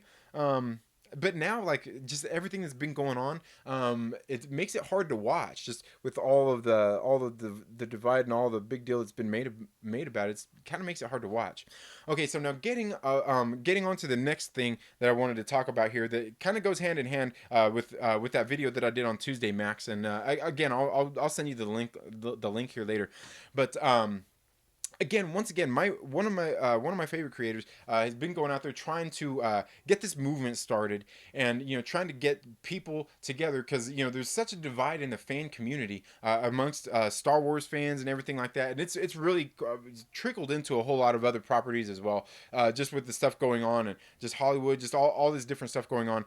And they're trying to put together like this group of creators that are able to like more positive based content regarding this stuff. And if you guys ever watch like the Den of Nerds, or even like Lord Callus, just some of these other creators who are out there doing things in a positive light, you won't see Lord Callus in any of his videos go out slamming Star Wars or The Last Jedi or anything like that. He talks about his love of Star Wars and how he wants to see it carry forward, and ideas that he has, because he has a passion for it. He's not out there causing all this negativity. He's not out there being one of these bullshit clickbait artists that has no fucking integrity and actually has to perpetuate a problem that, while it is a problem going on, it's not something and it is a big problem. It's not something that's so big that he's going to go out there and perpetuate it and make it bigger than it is, and just cause and make the whole thing crumble to the ground. There are people out there purposely creating content skewed to their audience. So this creator has gone out there and reached out to huge content creators to put together this thing. And this content creator is trying to do this to try to get this positive movement put together. This channel is like at nearly at 100,000 subscribers, and he reached out to people who are bigger content creators than him, bigger than 100,000. And there's not a whole lot of creators out there that are small creators, like probably that a lot of us follow and interact with, that are these people. He reached out to huge Star Wars content creators and asked them, said, "Hey man, I'm trying to put together this thing, and I want to get these creators together to do something a little bit more positive, so we can have more open dialogue about Star Wars and about the fandom and things like that regarding this. And I'm trying to put this together, and I would like to see if you would like to come on board." And a lot of these creators came back and said, "Dude, I 100% agree with what you're wanting to do. I back it 100%. But I can't join you and join this because I will lose subscribers." Yeah, yeah. My screen didn't just freeze up there. Your phone didn't freeze up. These people have basically said that they have no fucking integrity, that they have built an audience on a bunch of fucking lies by perpetuating a problem that, like I said, while it is a problem, they're actually out there lying to their audience. They want to, they're skewing their own views. They're being dishonest to their viewers, and they have zero fucking integrity, and it pisses me the fuck off, because that's not what I do here on my channel. You won't ever see me pander to one fucking audience just for a fucking click or a fucking like or a share or anything like that. These people, and these are huge people out there in these communities perpetuating the problem. And like I said, we all know that there's problems in Star Wars right now. That's undeniable. Disney can't even deny that shit, okay? But these people are actually out there perpetuating a problem. They're making a problem bigger than it is. And these people have no fucking integrity, and they're all scared to join in something positive for everybody, for the fucking fans. And this is who is hurting. It's hurting the fucking fans. These people are perpetuating a problem, and that is a fucking problem. And it makes me sick to my motherfucking stomach, dude. Sick to my stomach. You know what? If you're one of these creators out there doing that, and I doubt you people are out there watching my videos, fuck you. I fucking hate you, and you make me sick. You have zero integrity. You're not a leader of shit. And that's why you would lose all the fucking subscribers. That's exactly why you would lose them, because you haven't got shit. You are shit. Hit the bricks, pal. I have nothing to fucking do with you. And I can guarantee you, I don't subscribe to any of these channels, because I don't really subscribe to a whole lot of Star Wars channels. But I can tell you, I certainly wouldn't subscribe to yours if you're one of these people perpetuating a fucking problem. You're making it bigger than it is. And that's a bad thing. And this creator has got these responses from these people and is like, man, they're going to do a video on this stuff anyway, but wanted to put them on blast and all this kinds of stuff. And you guys know how I am here. I told him, like, if it was me, I would do it. I would put every single one of these motherfuckers on blast, because these people are fucking, they're fucking nobodies, dude. They are pieces of shit. And I fucking hate it, man. Fuck you if you're somebody that don't have integrity and wants to perpetuate a problem to be bigger than it is. We already know that there's problems in Star Wars, but you're going to make it bigger than it is? What the fuck is that going to improve? Oh, you want to kill Star Wars and all that bullshit? Then where the fuck are you at? Then you don't have nothing. Then you don't have fucking nothing. And the thing is you're going to lose subscribers. Oh, boo fucking who? Okay? Boo fucking who? You're just creating a problem. And if that's what you're creating, is you're creating that problem, making it bigger than it is. You have no fucking integrity, dude. You have nothing. I fucking hate it. And just these people coming out with these responses saying that they back that idea up of a positive movement going on, but they can't join it because they have no fucking spine. They have no fucking spine, man. Not one fucking ounce of integrity whatsoever, and it makes me motherfucking mad. And you know what? I'm glad that this creator didn't reveal who these people were, because I can guarantee you, and I'm not, I don't do shit for fucking attention from anybody, but I could guarantee you I would go out there and make videos calling every single one of them motherfuckers out. Because that shit makes me mad. That shit makes me mad as fuck. And I have zero respect for anybody out there doing that. And you guys all know who the people out there who are doing it are. And like I said, this guy's at 100,000 subscribers, and there are channels that are bigger than him. But there's plenty of other channels out there doing the same fucking thing. And you guys know here on my channel, I've talked about it constantly, that we've got to move forward with this stuff. I'm not here to create content to be negative. I'm not here to be mad just to be mad. You can see right now I'm fucking mad because I have a reason to be mad, because people have no fucking integrity. They have no care for this stuff. And these are people who are going to claim to love Star Wars, but you don't love shit.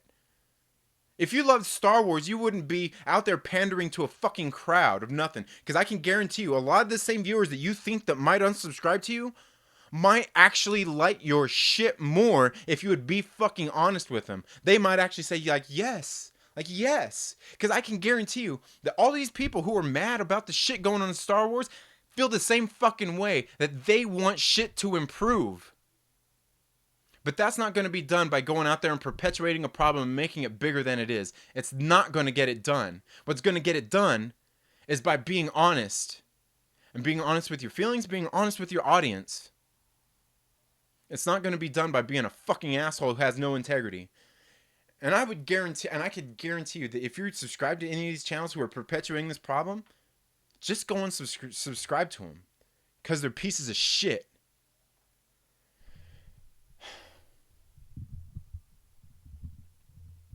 That's what it was all about on Tuesday, if you're still watching, Max. And it's bad. It's bad. It's bad when you get all these huge content creators out there who are making their content knowing that they're perpetuating a problem out there.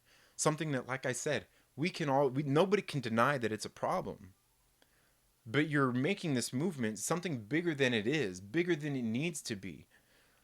You can make improvements without perpetuating a problem. And that's why I have a problem with all these other clickbait fucking sites out there. That's why I have a problem with all these bullshit sites out there, like fucking, like, we got this covered. We got this covered. Bounding into Comics, Mary Sue, fucking just all them other, you guys know all the fucking usual suspects of these clickbait fucking websites that go out there and do this with all their fucking like bullshit fucking articles. You know what I mean? They are the ones helping perpetuate this problem. Because, and sure, they're doing it for entertainment and all that shit. But that kind of entertainment does not help out the fans. Especially fans who are just getting into this stuff. And especially the hardcore fans that have been into this stuff. It just perpetuates a fucking problem. And it makes it bigger than it needs to be. And I fucking hate it. I fucking hate it. And yes, Max, I know exactly I know you feel the exact same way. And I'm sure that everybody here, if you're here on my channel, you probably feel the same way. Like I said, we all have strong feelings about what's gone on. But going out there and perpetuating the problem to bigger than it is a fucking problem. That's a fucking problem. And you got these people out there with these huge platforms who are perpetuating the problem. And the thing is they're chicken shit motherfuckers because they can help make the change. They can help make the improvement because they got the fucking platform for it. And that's the thing, and I can guarantee you a lot of these people are the same people who are going to be out there talking about, oh, SJWs and all this bullshit, and you're the fucking exact same fucking thing. Take a look in the fucking mirror. When you're sitting there yelling at one of those SJW people that you hate so fucking much, you're looking into a mirror. You're no different. You're no fucking different than those people. Ugh. And I fucking hate it, man. You guys know here, like, I'm not even being negative here. You guys can see I'm passionate about this stuff. I'm passionate about this. And what I'm doing here, I'm being passionate about. I'm not being negative. The thing I am being negative about is these fucking bullshit content creators out there that are perpetuating this problem. And it's fucking bullshit, man. It's bullshit. And like I said, I won't ever do that here on this channel.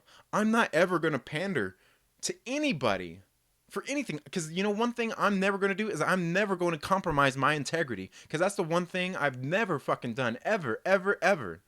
When I used to have my job in corporate America and all that bullshit, I was the guy standing there like, yeah, I'll say what nobody else wants to say, because none of these other chicken shit motherfuckers want to say it neither. I was that guy. I would call people out. I don't give a shit. Because I'm not compromising my integrity for anybody. I'm not going to compromise my integrity to hit a fucking 1,000 subscribers and get monetized. I'm not going to do it for clicks. I'm not going to do it for any of that shit. That's why that's not exactly why, but that's why I continued and my channel has evolved the way that it has, is because I won't do that. I want to be a positive voice out there in the community. Somebody that you can come to and know that I'm not going to lie about stuff. That's why I will throw shade at places like all these clickbait bullshit fucking sites out there. And whether they actually have inside sources and all that kinds of stuff where they, where they're going to go through and, where they're going to go through and do all, that's why I'll throw shade at those places, because they're not helping anybody. They're not helping anybody by lying about stuff. And it makes me sick to my stomach. It makes me sick to my stomach that people will go out there and do that. They're lying to you, man. These people are out there lying to you about stuff. And they're making money off of it. They're making money off of it. That's why I always say, don't go to these clickbait websites, because every time you click on a "We Got This Covered," you fund them. You send them money. And, sure, I wouldn't have a problem with a lot of these sites if they just did pieces where they were just talking about stuff, not out there like the clickbait for hate bullshit. I hate that. That's why I always say, even if these people might have a source or something, I'm like, I'm gonna dismiss that, because that comes from from one of these fucking shitty websites that you shouldn't even be reading. And I'll tell you that you shouldn't be reading a lot of these sites and stuff out there. It's not good, man. It is not good. It's not. If you're a fan of any of these properties, you shouldn't be following these content creators. You shouldn't be going to these websites. They are lying to you. They are perpetuating and making a problem bigger than it is. And they know it. That's what makes me sick about the whole thing, is they know it. I don't know about you guys, but I fucking hate dishonest people. I hate people that are lying on purpose, just to get these clicks, just to make a fucking dollar. I don't like it.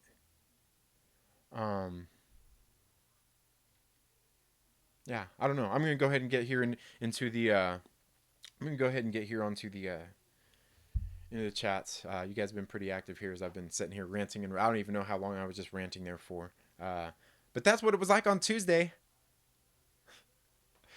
Except for I would think I was a little more somber about it, because it was during the morning, and I try to keep that stream, in case there's people listening at work, I try to keep that stream a little more PG.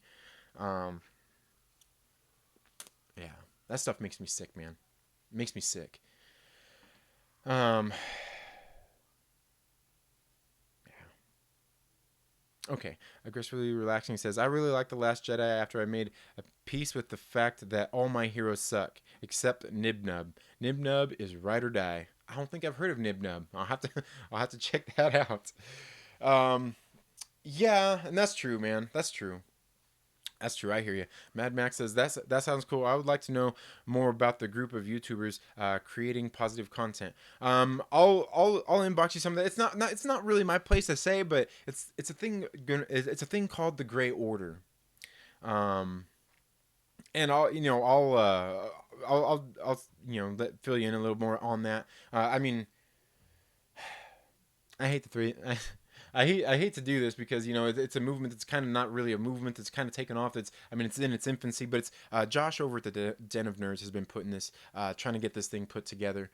And I get, he got a hold of these people, and like I said, they're almost at 100K subscribers, and he got a hold of these people, and he said, like in the video, it was for Patreon supporters. He's like, holy shit, like he was surprised at the people he got to talk to, like huge content creators, like he was like, man, and that was the thing. He was like aghast. He was like, I can't believe some of the people I actually got to talk to that actually knew who I was.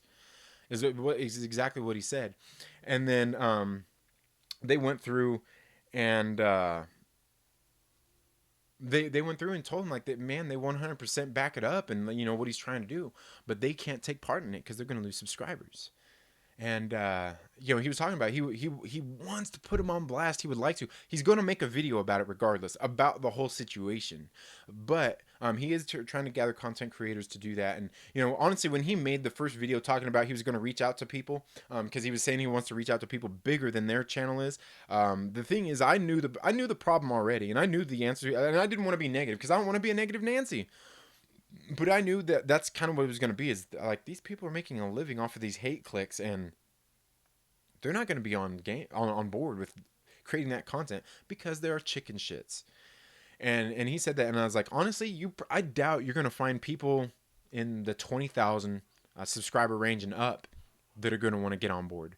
About the only other people you'll find that are willing to make that change or willing to make that positive based content where we can have conversations is going to be smaller channels. And like, not like me, because I don't really talk a whole lot about Star Wars here, but Lord Callus is one of the names that I threw at him and said, you need to get a hold of this guy, because this guy loves his Star Wars.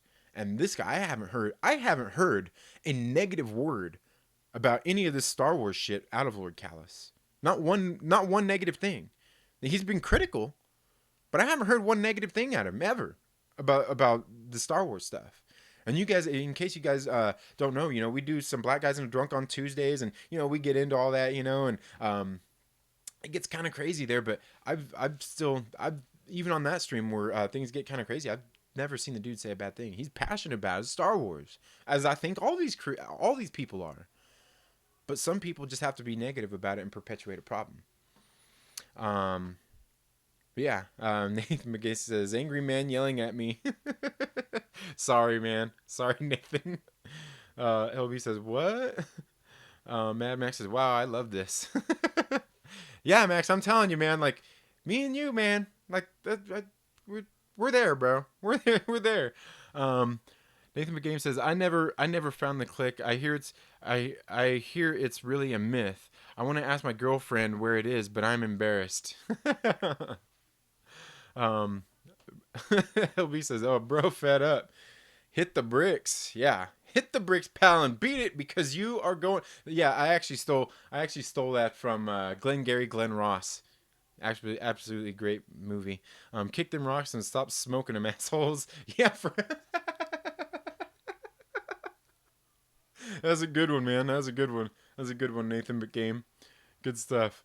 Lord Cal says, loaded the hollows. Yeah, man. I'm telling you. LB says, this is why I backed away from folk, man. So fake and phony. Yeah, I know, man. I know. And the thing is because LB, it's because you have integrity. It's because you have integrity and you want to build your channel the right way. And I know me and you, all of us, we probably have audiences and viewers who are followers, who subscribe to some of these channels and watch them and support them, just with their views and stuff like that. Maybe not like monetarily, but who support them. And you know, you're not pandering for that. These people come to watch you and me and any of these other people because we're honest. That's why they're here. And that's the thing these other creators who are out there doing that don't realize is that you don't have to be hypercritical. You can still be positive about it and keep them people on board. I don't think everybody wants all that negativity. I honestly don't. I think a lot of these creators' audiences would feel refreshed by seeing their favorite creators doing that. I honestly do.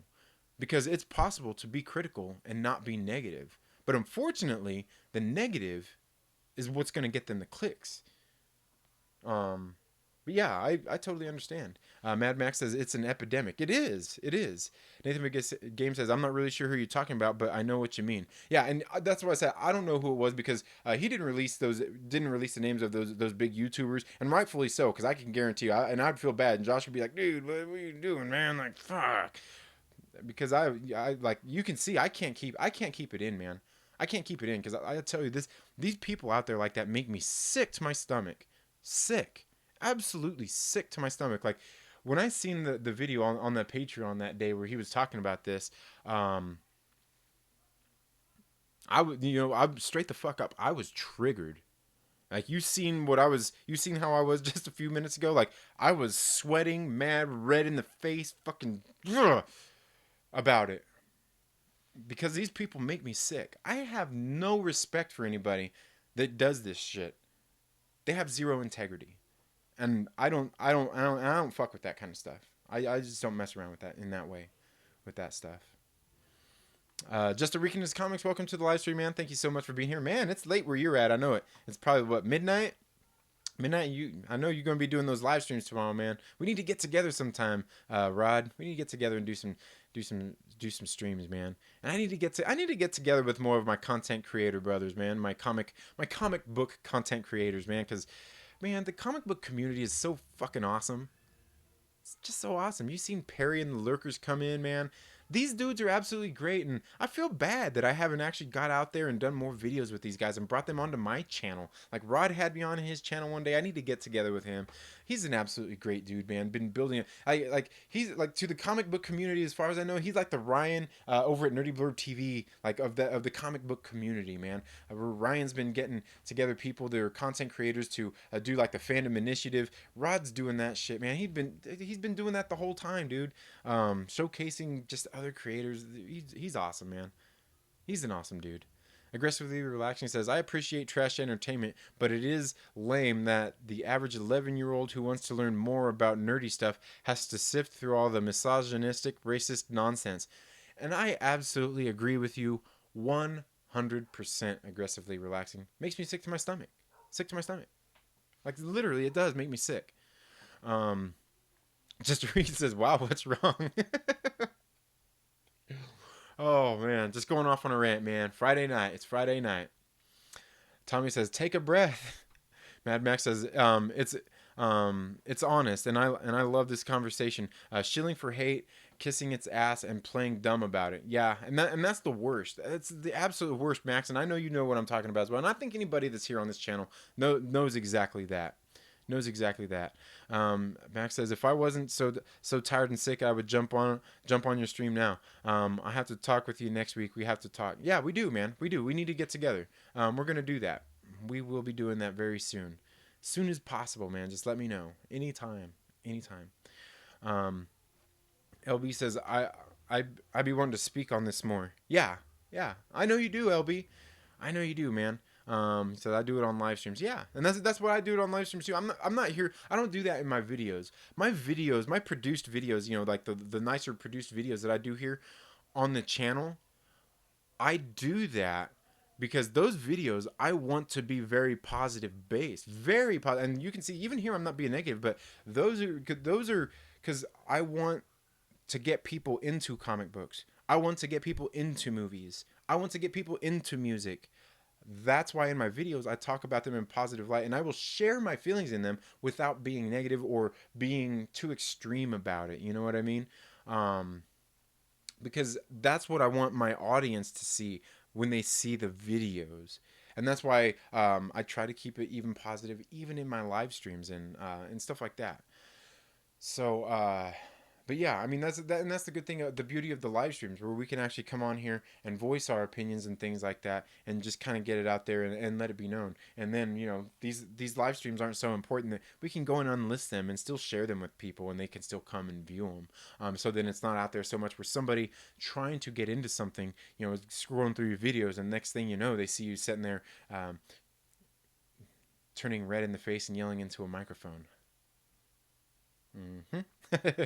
Comic book lurkers, welcome again. And sorry if I was cursing at you guys. I'm sorry. 499 subs. Let's see if we can get you one more. Yes, because let's see if we can prove Social Blade wrong. Social Blade said it was going to take me 4 more days. The other day it said it was going to take 10 more days, and that was at the beginning of the week. And yeah, maybe we can prove him wrong. Sam's Tangled Web, welcome. I think you were here earlier. Yeah, welcome. Kermit the Log, welcome, my friend. Welcome. Thank you so much for being here. Comic Book Lurker says, I don't see Major X. Yeah, he's gone, man. Major X is gone. Been replaced by Black Widow. A real hero. Yeah, man. I love Black Widow, man. And I'm telling you, that was due to the Soska sisters, because they did such a great job, dude. Like, they got me invested into that character now.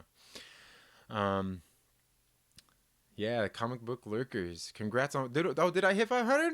Yeah! Comic Book Lurker says, unless it's Comic Tom 101, me and Rod right there. Comic Tom... What do you mean? Comic Tom... Unless it's Comic Tom 101, me and Rod right there. You guys write articles and stuff? Is there articles? Is that what you're talking about? I'll have to go... If there's something like a link or something, let me know. Drop that in the comments. I'd like to check that out. Tommy says, I like what you do here, Trinity. I personally am so irritated all the time that I could never be as positive as you. I think you could, man. Don't ever underestimate yourself. Don't underestimate yourself. I think you could, man. I think you could. I have faith in you. Glitter and Duct Tape says, for sure, Trinity. For sure. Kermit says, hail the lonely banter, beacon of light in the sea of internet darkness. Yes, indeed he is. Tommy says, just not my nature. Joe47771 says, what happened to the Major X poster? Perry wants to know. I took it down, man. You know what? Perry came in and he made enough comments about it that I went ahead and replaced it. I went ahead and replaced it for him. And, because I got tired of him picking me apart and being mean to me in my videos. In his videos. He's always talking about, he made me self-conscious about my posters. And Fatal J, if you're still watching, you still need to get a hold of me, because I've got something for you, bro. You need to send me your address. I'll message you. I'll message you, man. I'll message you. Just Regan says, I love comics. Yes, man. Me too, man. We need to get together and do some just have a conversation about just that comics, man. And that's the bad thing is I think one of these days I'm going to get on with one of my comic book brothers and we're going to talk for hours and hours on end about this kinds of stuff, man. We are. Mad Max says, send me a clip of this rant and I will repost on my channel to announce our collab second stream. Okay, yeah, we can do that. Certainly. Glitter and Duct Tape, nice name. Yeah, it is a great name too. Noel Martinez, where do you get the posters behind you from? I got them from my local comic book shop. I think the comic shops, they get a lot of them sent in for promotional purposes in the shops and everything. And dude, I'm telling you, that's the cool thing about comic shops, local comic shops, and just even all the comic book creators here on YouTube. Absolutely great people, great community, man. But they've been very supportive of me and my channel, and they've been giving me a lot of those. And I haven't been taking all that they've been giving to me too, because he actually gives some of the posters away to another customer of his that is a teacher, and the teacher actually gives them to his students at school. And I'm like, dude, like when he told me that, I'm like, man, I feel bad even taking these things in, man, because some of these kids need these things, man. It's for the kids. And I'm not trying to make fun of that, but yeah. I got them from my local comic book shop. That's Bases Cards and Comics right here in Lancaster, California. You should go find them on Instagram, Facebook. I don't think they have a Twitter, but they are at Bases, Cards, and Comics, all spelled out. And thank you, Noel Martinez, for being here. I don't think I've ever seen you here on my channel or anything before. Thank you so much. Make sure that you make sure you hit that subscribe button. Make sure you like this video, and you know what, leave a comment in this video or any of the videos until I hit 500 subscribers, and I guarantee you, I think that hit tonight, somebody was saying. So I'll be doing a giveaway, because as soon as I hit 500 subscribers, I'm going to be doing a giveaway for a copy of, oh man, let me grab all these things. See, I'm so disorganized here. I'm going to be giving away a copy of John Wick 3 Parabellum, Chapter 3 Parabellum, Alita Battle Angel. What else we got here? Secret Life of Pets 2. And you know, yeah. That's the three I'm giving. That's the three I'm giving away for when I hit 500 subscribers. I might have a bonus in there. But yeah, go ahead and, you know, again, thank you so much for being here, Noel. I appreciate that. Appreciate you being here, and I appreciate all of you guys for being here, man. You guys are fucking awesome. You guys are all so fucking awesome for even being here and supporting the channel with your views and your likes and your comments. I mean, you guys help fuel these live streams, man. You guys help fuel them. You guys make these live streams what they are. Lord Cal says he needs to reach out to all creators, not just the big ones who are scared they have something to lose. Yeah, and see, Lord Callis, the reason he was doing that is because he was just trying to get people with a huger platform. That's who he wanted to start it with. So there's like so it would be taken a little bit more seriously, you know, like, and I get it, because I thought the same thing. I was like, man, why don't you just go out with the, you know, smaller creators, anybody. But he was doing that just to kind of get it established, so it'd be more of a thing. So it had, I guess, a wider reach, just starting out. But I think he quickly realized that the reality of the situation is that these other YouTubers, they are scared of that. But I honestly don't think that any of these creators would lose that many subs due to just making a slight tweak in their content. I mean, that's all it is a slight tweak. Because you can still be critical. That's the thing. He's saying you can still be critical. That's what we do. You can still be critical and be positive and have a positive spin on things. But yeah, I think the reality of it, and I get that he was trying to be optimistic about it, and I wasn't going to try to, I don't want to crush anybody's optimism, but I think I kind of knew the reality of it too, that like these people, I don't think a lot of these people are going to do it, because they think they have something to lose. And that's the thing is they've skewered their whole view and whole outlook and their whole content and everything to the point where they're actually believing their own shit.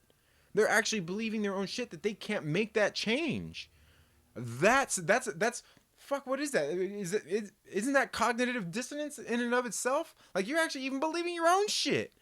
You painted yourself in a corner where you're believing that yourself, that you can't make that change when you know that it's something that needs to be done. And I think that's kind of what it was. Maybe he thought that some of them would be on board, and that they might not be that scared to. And yeah, yeah. And LB says, Lord Callis, agree. I think I know why he won't. Yeah, and that's the thing is, I think he was just doing it so it'd have a farther reach, starting off, and then, you know, I think it kind of quickly realized that, man, like, yeah, these people are chicken shits. And I even actually told him, like, dude, like, you're a leader and you're a positive voice out there. You don't need these other people. Like, you are the movement. And I think he's willing to take on those reins and do it still with smaller creators. But I think he just wanted to have more bigger people to join hands with to do it at first. And I totally get that, and I won't fault him for that. And I understand that too. And I also understand why he's not going to go out there and put him on blast, because, you know, the kind of community that he's growing and the brand that he's growing, it just wouldn't be good for his brand. And also just kind of a lot of people might take that the wrong way and think that he's just out there trying to make enemies with him. And then we know what's going to happen there. You know, fucking mob mentality is going to take over, and that's what's going to happen. And I don't think that would kill his channel, because I think the people who are subscribed to his channel are there for that reason.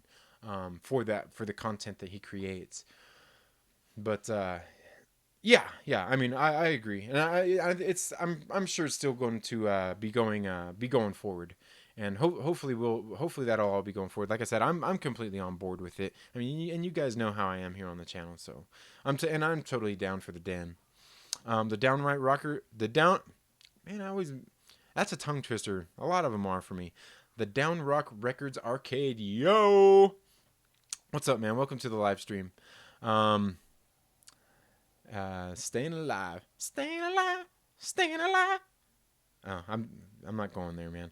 Um, what's going on, party people? Hope all is good. Yeah, man, it is all going good, man. It's a good Friday night, man. Good Friday night. Uh, CJ, what's up, man? How you doing, brother? Dang, bro. Are you in town? Or are you still out traveling the world? We need to get together sometime. Next time you're in town, you need to get a hold of me. We need to get together and fuck do something, man. Hang out and say what's up. What's this stream about? Just got here. Well, I've started off talking about comic books, and then I was talking about Spider-Man coming back into the MCU for another movie and a half. It's really a movie and a half, guys. Come on. And then about Kevin Feige going in to produce that Star Wars movie, and then got into a rant about just about people who have.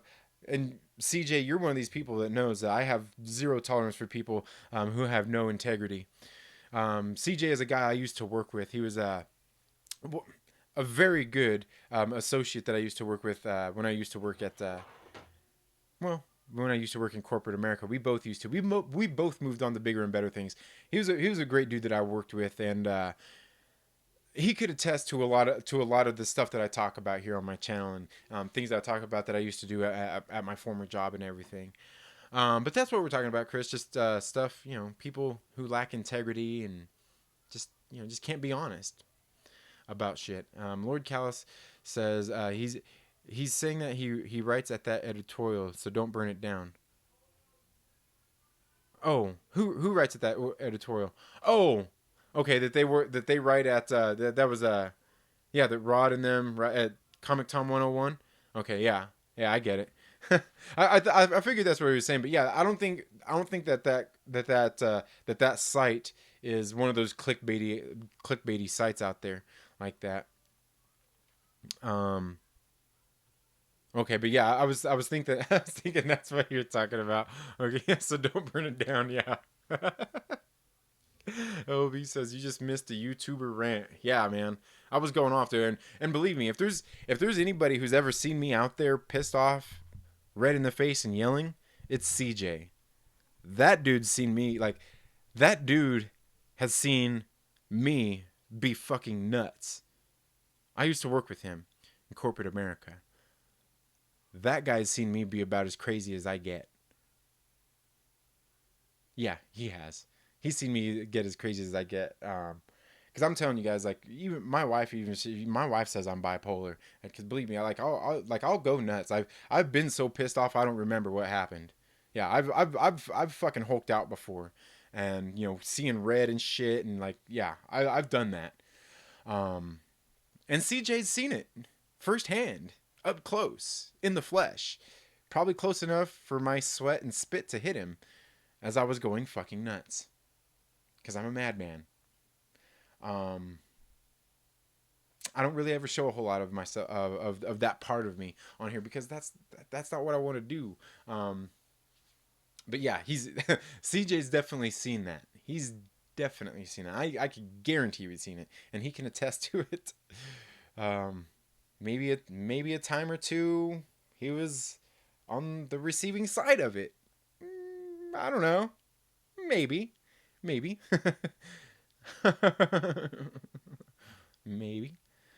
Um, let's see.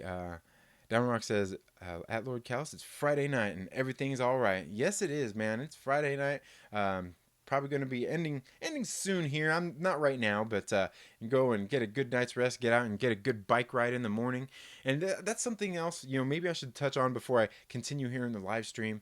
As far as things being positive is I was on Young Ripa's live stream earlier, and he was talking about some of these tweets, some of these things going on there. What is that on Twitter, things are always crazy there, but that Alexandria Astasio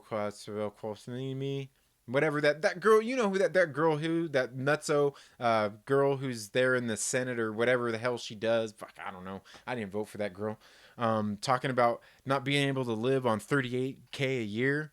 And I'm like, dude, I've never made 38K a year. I live in Southern California and I live just fine. Managing your money, people. Manage your money wisely. Spend it wisely. You know, do that. Do things that are good for you and your family and everybody else around you and the economy and all that other kinds of stuff. But most of all, pay attention to your health, man. It'll save you a lot of money in the long run. Like I said, tomorrow I'm going to wake up. I don't know about bright and early because it's getting kind of late, but I'm going to wake up and go for a nice bike ride and get back into my bike riding. Since I've become a content creator, I've spent less time on my bike and more time trying to grow my YouTube channel here and my influence here on YouTube and just other places as well, trying to grow this thing. And not for no reason, because I'm ambitious, man. I've got big dreams, man, just things I want to do.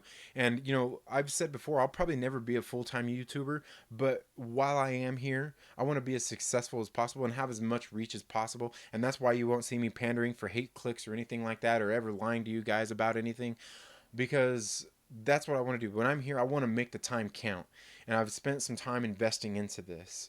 And it's taken away from some of the things that I like to do, like riding my bike so much, working out so much, and trying to do grow this channel and grow it into what I would like it to be. And I need people like you guys here to join me, not only as viewers, but also to bring onto my channel so I can have other people to talk to, expose you guys to the world, and you guys will help me, just all those kinds of things, so I can grow this thing and share my passion and my love of comics, movies, music, and just anything else out there that I have to say.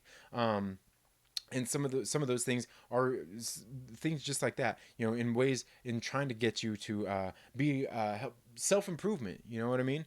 Because maybe there's something I've always believed out there, in the world, in anything I've done, is that I always believe, no matter what you're doing.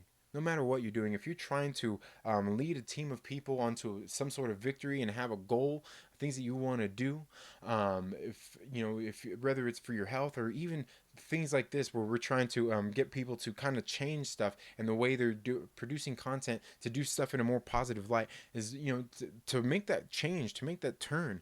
I always say that really there's only a certain combination of words that you need to say to each person to get it to click into their heads, to make that change.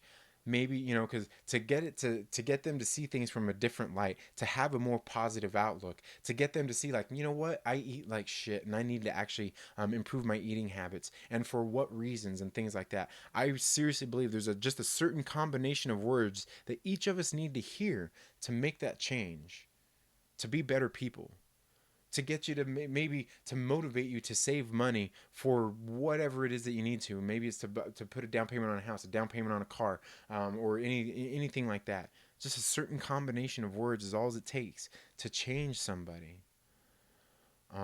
It's something I truly believe, and a lot of that comes through communicating with people, and communicating in the right way. That's just something I believe in, man. Something I believe in, and CJ is one of those people who can attest to that. When I was in the position I was in, my leadership role, that I used to do, I used to, in the middle of, we were in a place where we had to be as productive as possible. There were times when things were happening that I didn't like and I didn't like seeing, or that I knew needed to change, and I would completely stop and halt everything and have a meeting with people. But I also used to just have meetings with my people daily, because I think that daily communication, especially if you're working out there in corporate America and you're in a management role, a managerial role, or any kind of leadership role, you gotta have good communication skills, and that takes improving yourself and trying to be better than you already are. And like I said, a lot of times for people, man, I've worked with so many people, and I've seen people, and I've helped people, and Chris is one of those people. He's helped me, and I think I've helped him, um, to help make that change. There's just a certain combination of words that people need to hear to make improvements in their lives for the better. And that's what I want. I want to see a better world. I've got kids, man. I've got kids, and I do the same thing with them when they do stuff wrong. My kids have never been spanked. I've never spanked my kids, because I set them down. I do what my father did. Is I set them down and I have a conversation with them and I drop knowledge. And when I was a little kid, looking back on it, I think like, man, I always kind of thought like, man, I wish my father would just hit me for being a bad boy instead of sitting here talking to me, because he would sit there and talk to me and make sense to me, and it would make me feel that small for whatever stupid shit I was doing, because I knew it was wrong. And he would talk that sense to me and make me feel that small.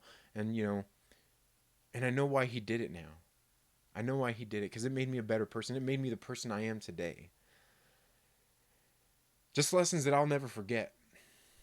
And that's what I want to share, and that's what I'm here for, is to share that stuff with you guys, because I think, and I think that's why you guys are here, because you guys want to see some of that too. And not because like I'm gonna drop some freaking kind of great knowledge on that's gonna make you the best person in the world or change you or anything like that, but because you're here because of that outlook is something that we can all come together for good stuff. I think that's a fundamental thing in humanity, is we all want to be better people and we all want good things. We all want better things. Unfortunately, there are some sick people out there. There are some sick people out there. Um, Snow Dub, welcome. If you're still here, thank you for being here, man. Gender check, ha, yeah, coming in with the gender checks and gender checks. Woo! And I'm looking forward. If you guys don't know, go check out Snowdub tomorrow. They're doing the Ribbit and Bigot show. Absolutely great show. And go subscribe to them and make sure you tune in for that show. Don't be oppressing puppets out there, man. Don't be oppressing the puppets of the world. We don't need any more of that stuff. Puppets have been oppressed long enough. When was the last time you seen a puppet movie, or even a Muppet movie?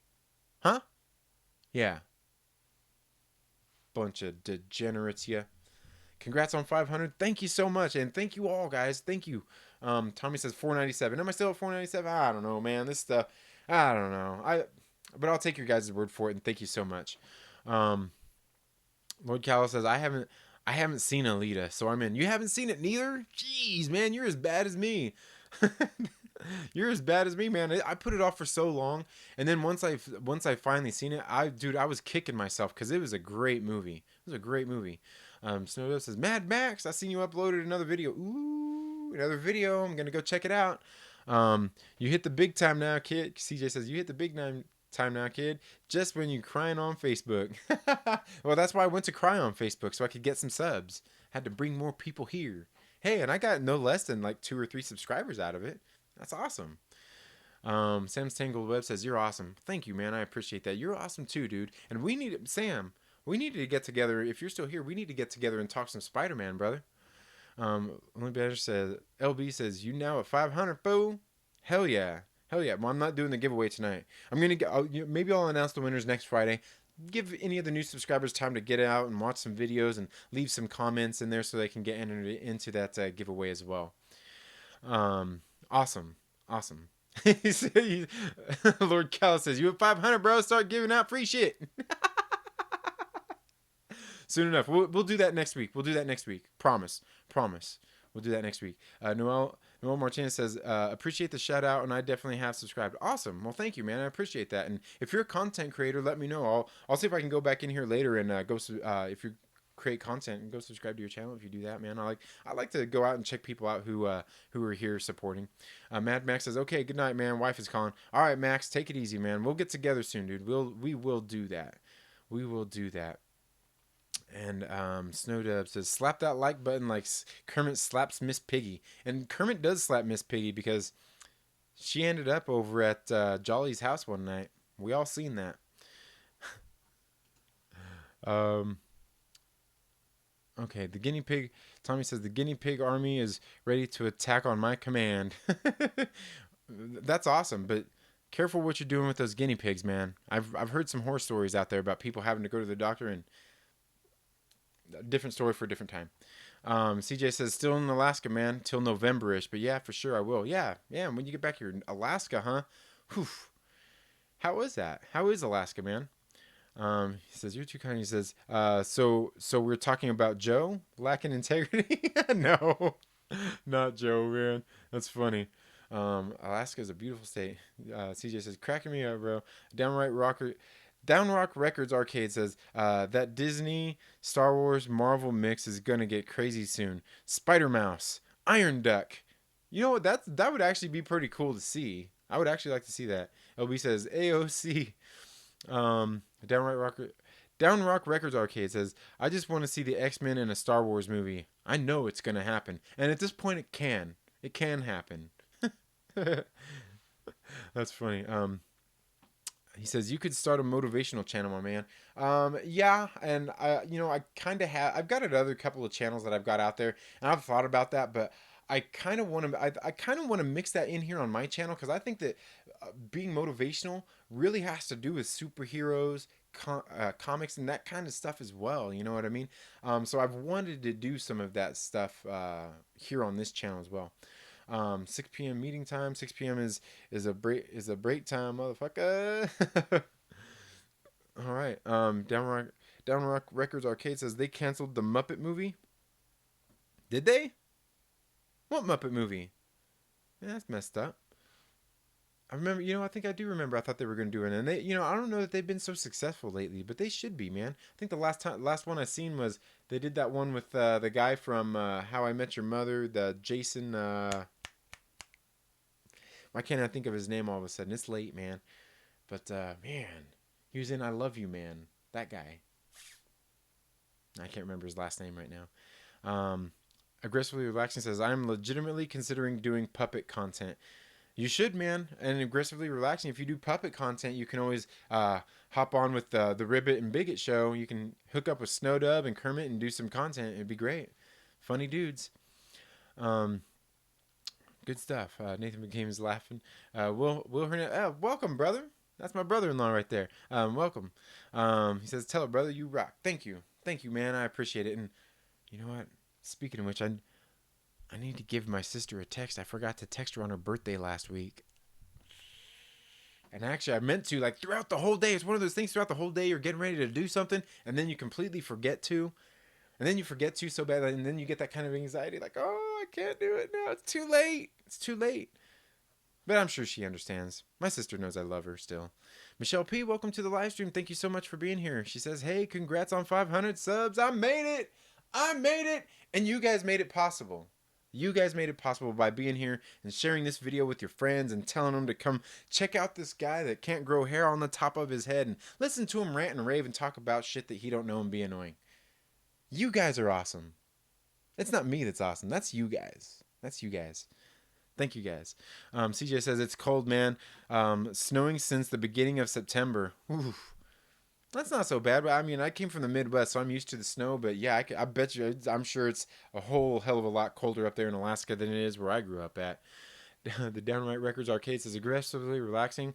I was too. That would be hype. Yeah, definitely, man. Dude, like the puppet stuff is great. Great stuff. And he says marionettes. That would be great too. Oh no, not Sudeikis, not Jason Sudeikis from I Love You, Man. But was he in that movie too? It was Jason. God, the other guy. Man, why can't I remember his name? I'm pretty sure his name is Jason. I can't remember. Comic Book Lurker says, "Hey, I'm back. Ha ha! Yeah, 500. Yeah. Whoop whoop." YT Whip Float TV. Hi. Welcome to the live stream. Thank you all so much for being here. I appreciate it.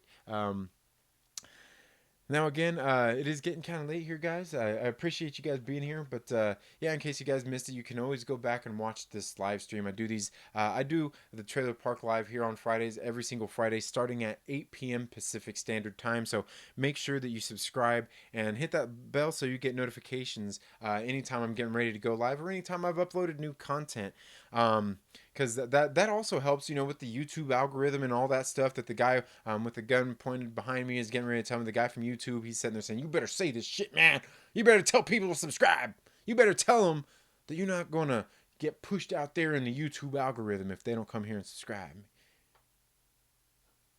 I told them. So yeah, thank you guys once again so much for tuning in to Second Street Marvel, and everybody's telling me I finally hit 500 subscribers, and that, like I said, that's thanks to you awesome people out there. And again, here on the Trailer Park Live, I do tend to go on a little bit longer on these live streams, and I get to be a little bit more myself. I go more rated R. You'll see me ranting and raving and cursing and stuff like that. I do the morning movie chats throughout the week, which I am probably going to be scaling those back to maybe 3 times a week. I'm thinking about maybe Mondays, Tuesdays, and Thursdays, because Wednesdays is new comic book day, and I'm going to be releasing a lot more comic book like reviews and my comic book pull lists and stuff on that day.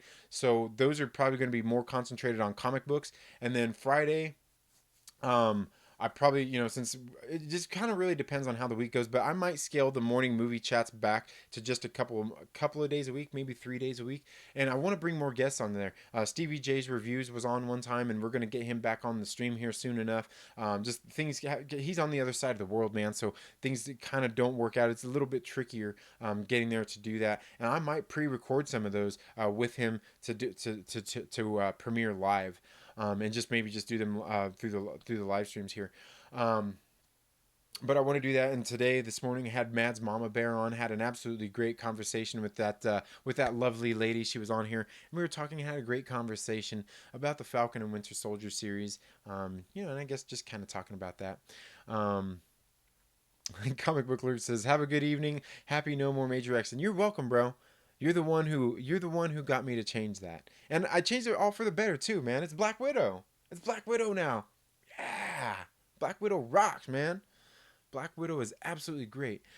Duval Productions, hi. Welcome to the live stream, man. Thank you so much for being here. And hey, you have the same avatar as the other guy. Thank you so much for being here. Aggressively Relaxing says, I was going to parody comic streams. The puppet would open comics from the mail and complain about the shipping, and then you see the comic is on fire. Aggressively Relaxing, you have to do that, man. You have to do that. I want to see that. I want to see that. And again, if you guys haven't been seeing some of Aggressively Relaxing's videos, man, they're hilarious. He did this one where he did this one. He's been doing the spam calls recently because he's been doing like a lot of them are like FM parodies, radio parodies. Like like you're scrolling, or you're not scrolling, but you're going through your FM radio and you land on a station and the DJ is there talking about what's going on in the world of Marvel comics, and it's great. Just kind of summarizing like some of what's going on with the story. Absolutely great stuff. But then the last few have been doing like spam callers, like those people who call you and want to sell you solar panels or refinance your house or any of those kinds of things. Credit card companies. He actually got he actually got on and was talking to him about the House of X and Powers of X series. And one of them at the end of his video just started going off on him. Is absolutely crazy. And by the way, Aggressively Relaxing, you inspired me to do that. And while I couldn't record the conversation, I was out working the other day. I was out working. It was You inspired me to do that to somebody because I got a call from somebody, and I answered. And as I was driving, well, actually, I had my Bluetooth earpiece in. I was like, "Dit, dit, dit." And I was like, hey, thank you for calling the Peanut Peddler. How could we help you today? That's the name of my business, is the Peanut Peddler. And they get on the phone, because it's a second pause, and I was like, ooh, I'm gonna do this. So they get on and they're like, oh, hey, how's it going today? I'm like, good. How are you doing today? Like, hey, we're calling to talk about this and that. I was like, oh yeah, that's great. So have you been reading that new House of X and Powers of X series that Jonathan Hickman's been writing? They're like, what? I was like, the X-Men. The House of X and Powers of X, that new series that Jonathan Hickman's writing. Have you been reading it? Man, it's been so great. And they just hung up on me. So you inspired me, Aggressively Relaxing, man. It was hilarious. It was hilarious. Um, Glitter and Duct Tape says, you're awesome too, Trinity. I'm all right, man. I'm okay.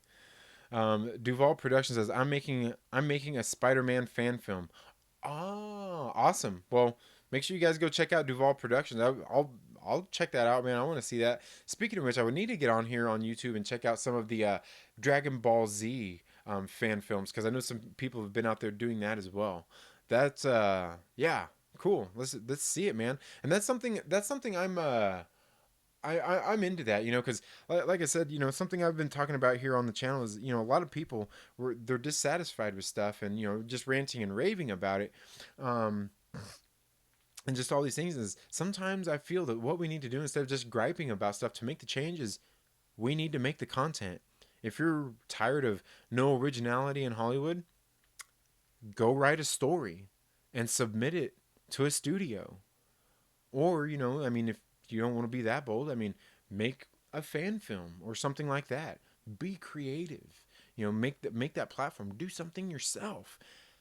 That's awesome.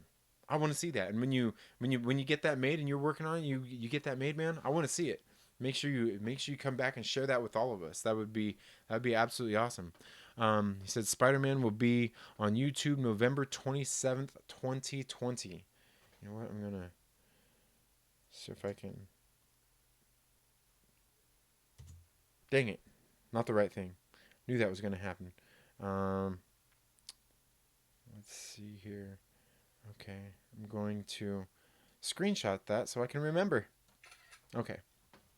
CJ says DBZ fan films, link those to me as well. I've only seen the Future Trunks one and it is really good. I'm wondering if that's the one I'm talking about, because I know one of my friends, one of my Facebook friends was telling me about it too, and sent me a link, and I was checking that out. But yeah, if I find any of them, I'll definitely send them your way, man. Um, Michelle P says that wall looks awesome. Thank you, thank you. Yeah, like I said, a lot of those posters were, like I said, the comic book community is awesome. Those were all provided by my local comic book shop, except for the Captain America one and the Deadpool one. Those ones I actually bought, so they're not all folded and everything. You see, the rest of them kind of have the folds in them, because that's how they're sent to the comic shops. Like I've got this one here too, that I'll probably eventually switch out another one with. And like I said, I was gonna do some giveaways on some of these as well, but like I got that one right there. New Agents of Atlas. I've got one for Fatal J that I need to get a hold of him for. He was saying he liked a Conan one that I had on my wall that he would like for his backdrop because he likes Conan. So I've got that I'm gonna send out to him eventually. Just need to get a hold of him, but yeah, I guess that's all I got for tonight, folks. Thank you all so much for tuning into the Second Street Marvel. You guys have been absolutely awesome, tolerating me and all my stuff, and being annoying and yelling about stuff, and just putting up with my rant earlier. But I'm sure that you guys probably understand exactly what's going on. The Duval production says the teaser is out now. Well, you know what? Let's see if I can get this to. Man, if I do that, it's going to open a whole new... Oh, you know what? Maybe if I go... Oh, no! I did the wrong thing and I shut down... Man, I just closed out my chat here. But, yeah, that's all I have for this video today, folks. Thank you all so much for tuning into the Second Street Marvel. If you haven't already, please make sure you're subscribed. Click the little bell so you get notifications anytime I've uploaded new content. And if you like this video, please give it a thumbs up. And if you don't, give it a thumbs down. It's all good. I'm not going to hold it against you. But while you're at it, make sure you share it with a friend and invite them to come hang out with us here on the Second Street Marvel. You all have a very good rest of your night. Have a great weekend. Maybe we'll do some live streaming this weekend, talk about comic books or something. I don't know, man. But thank you all so much. You all have a great night, and we'll see you all in the next video. Later.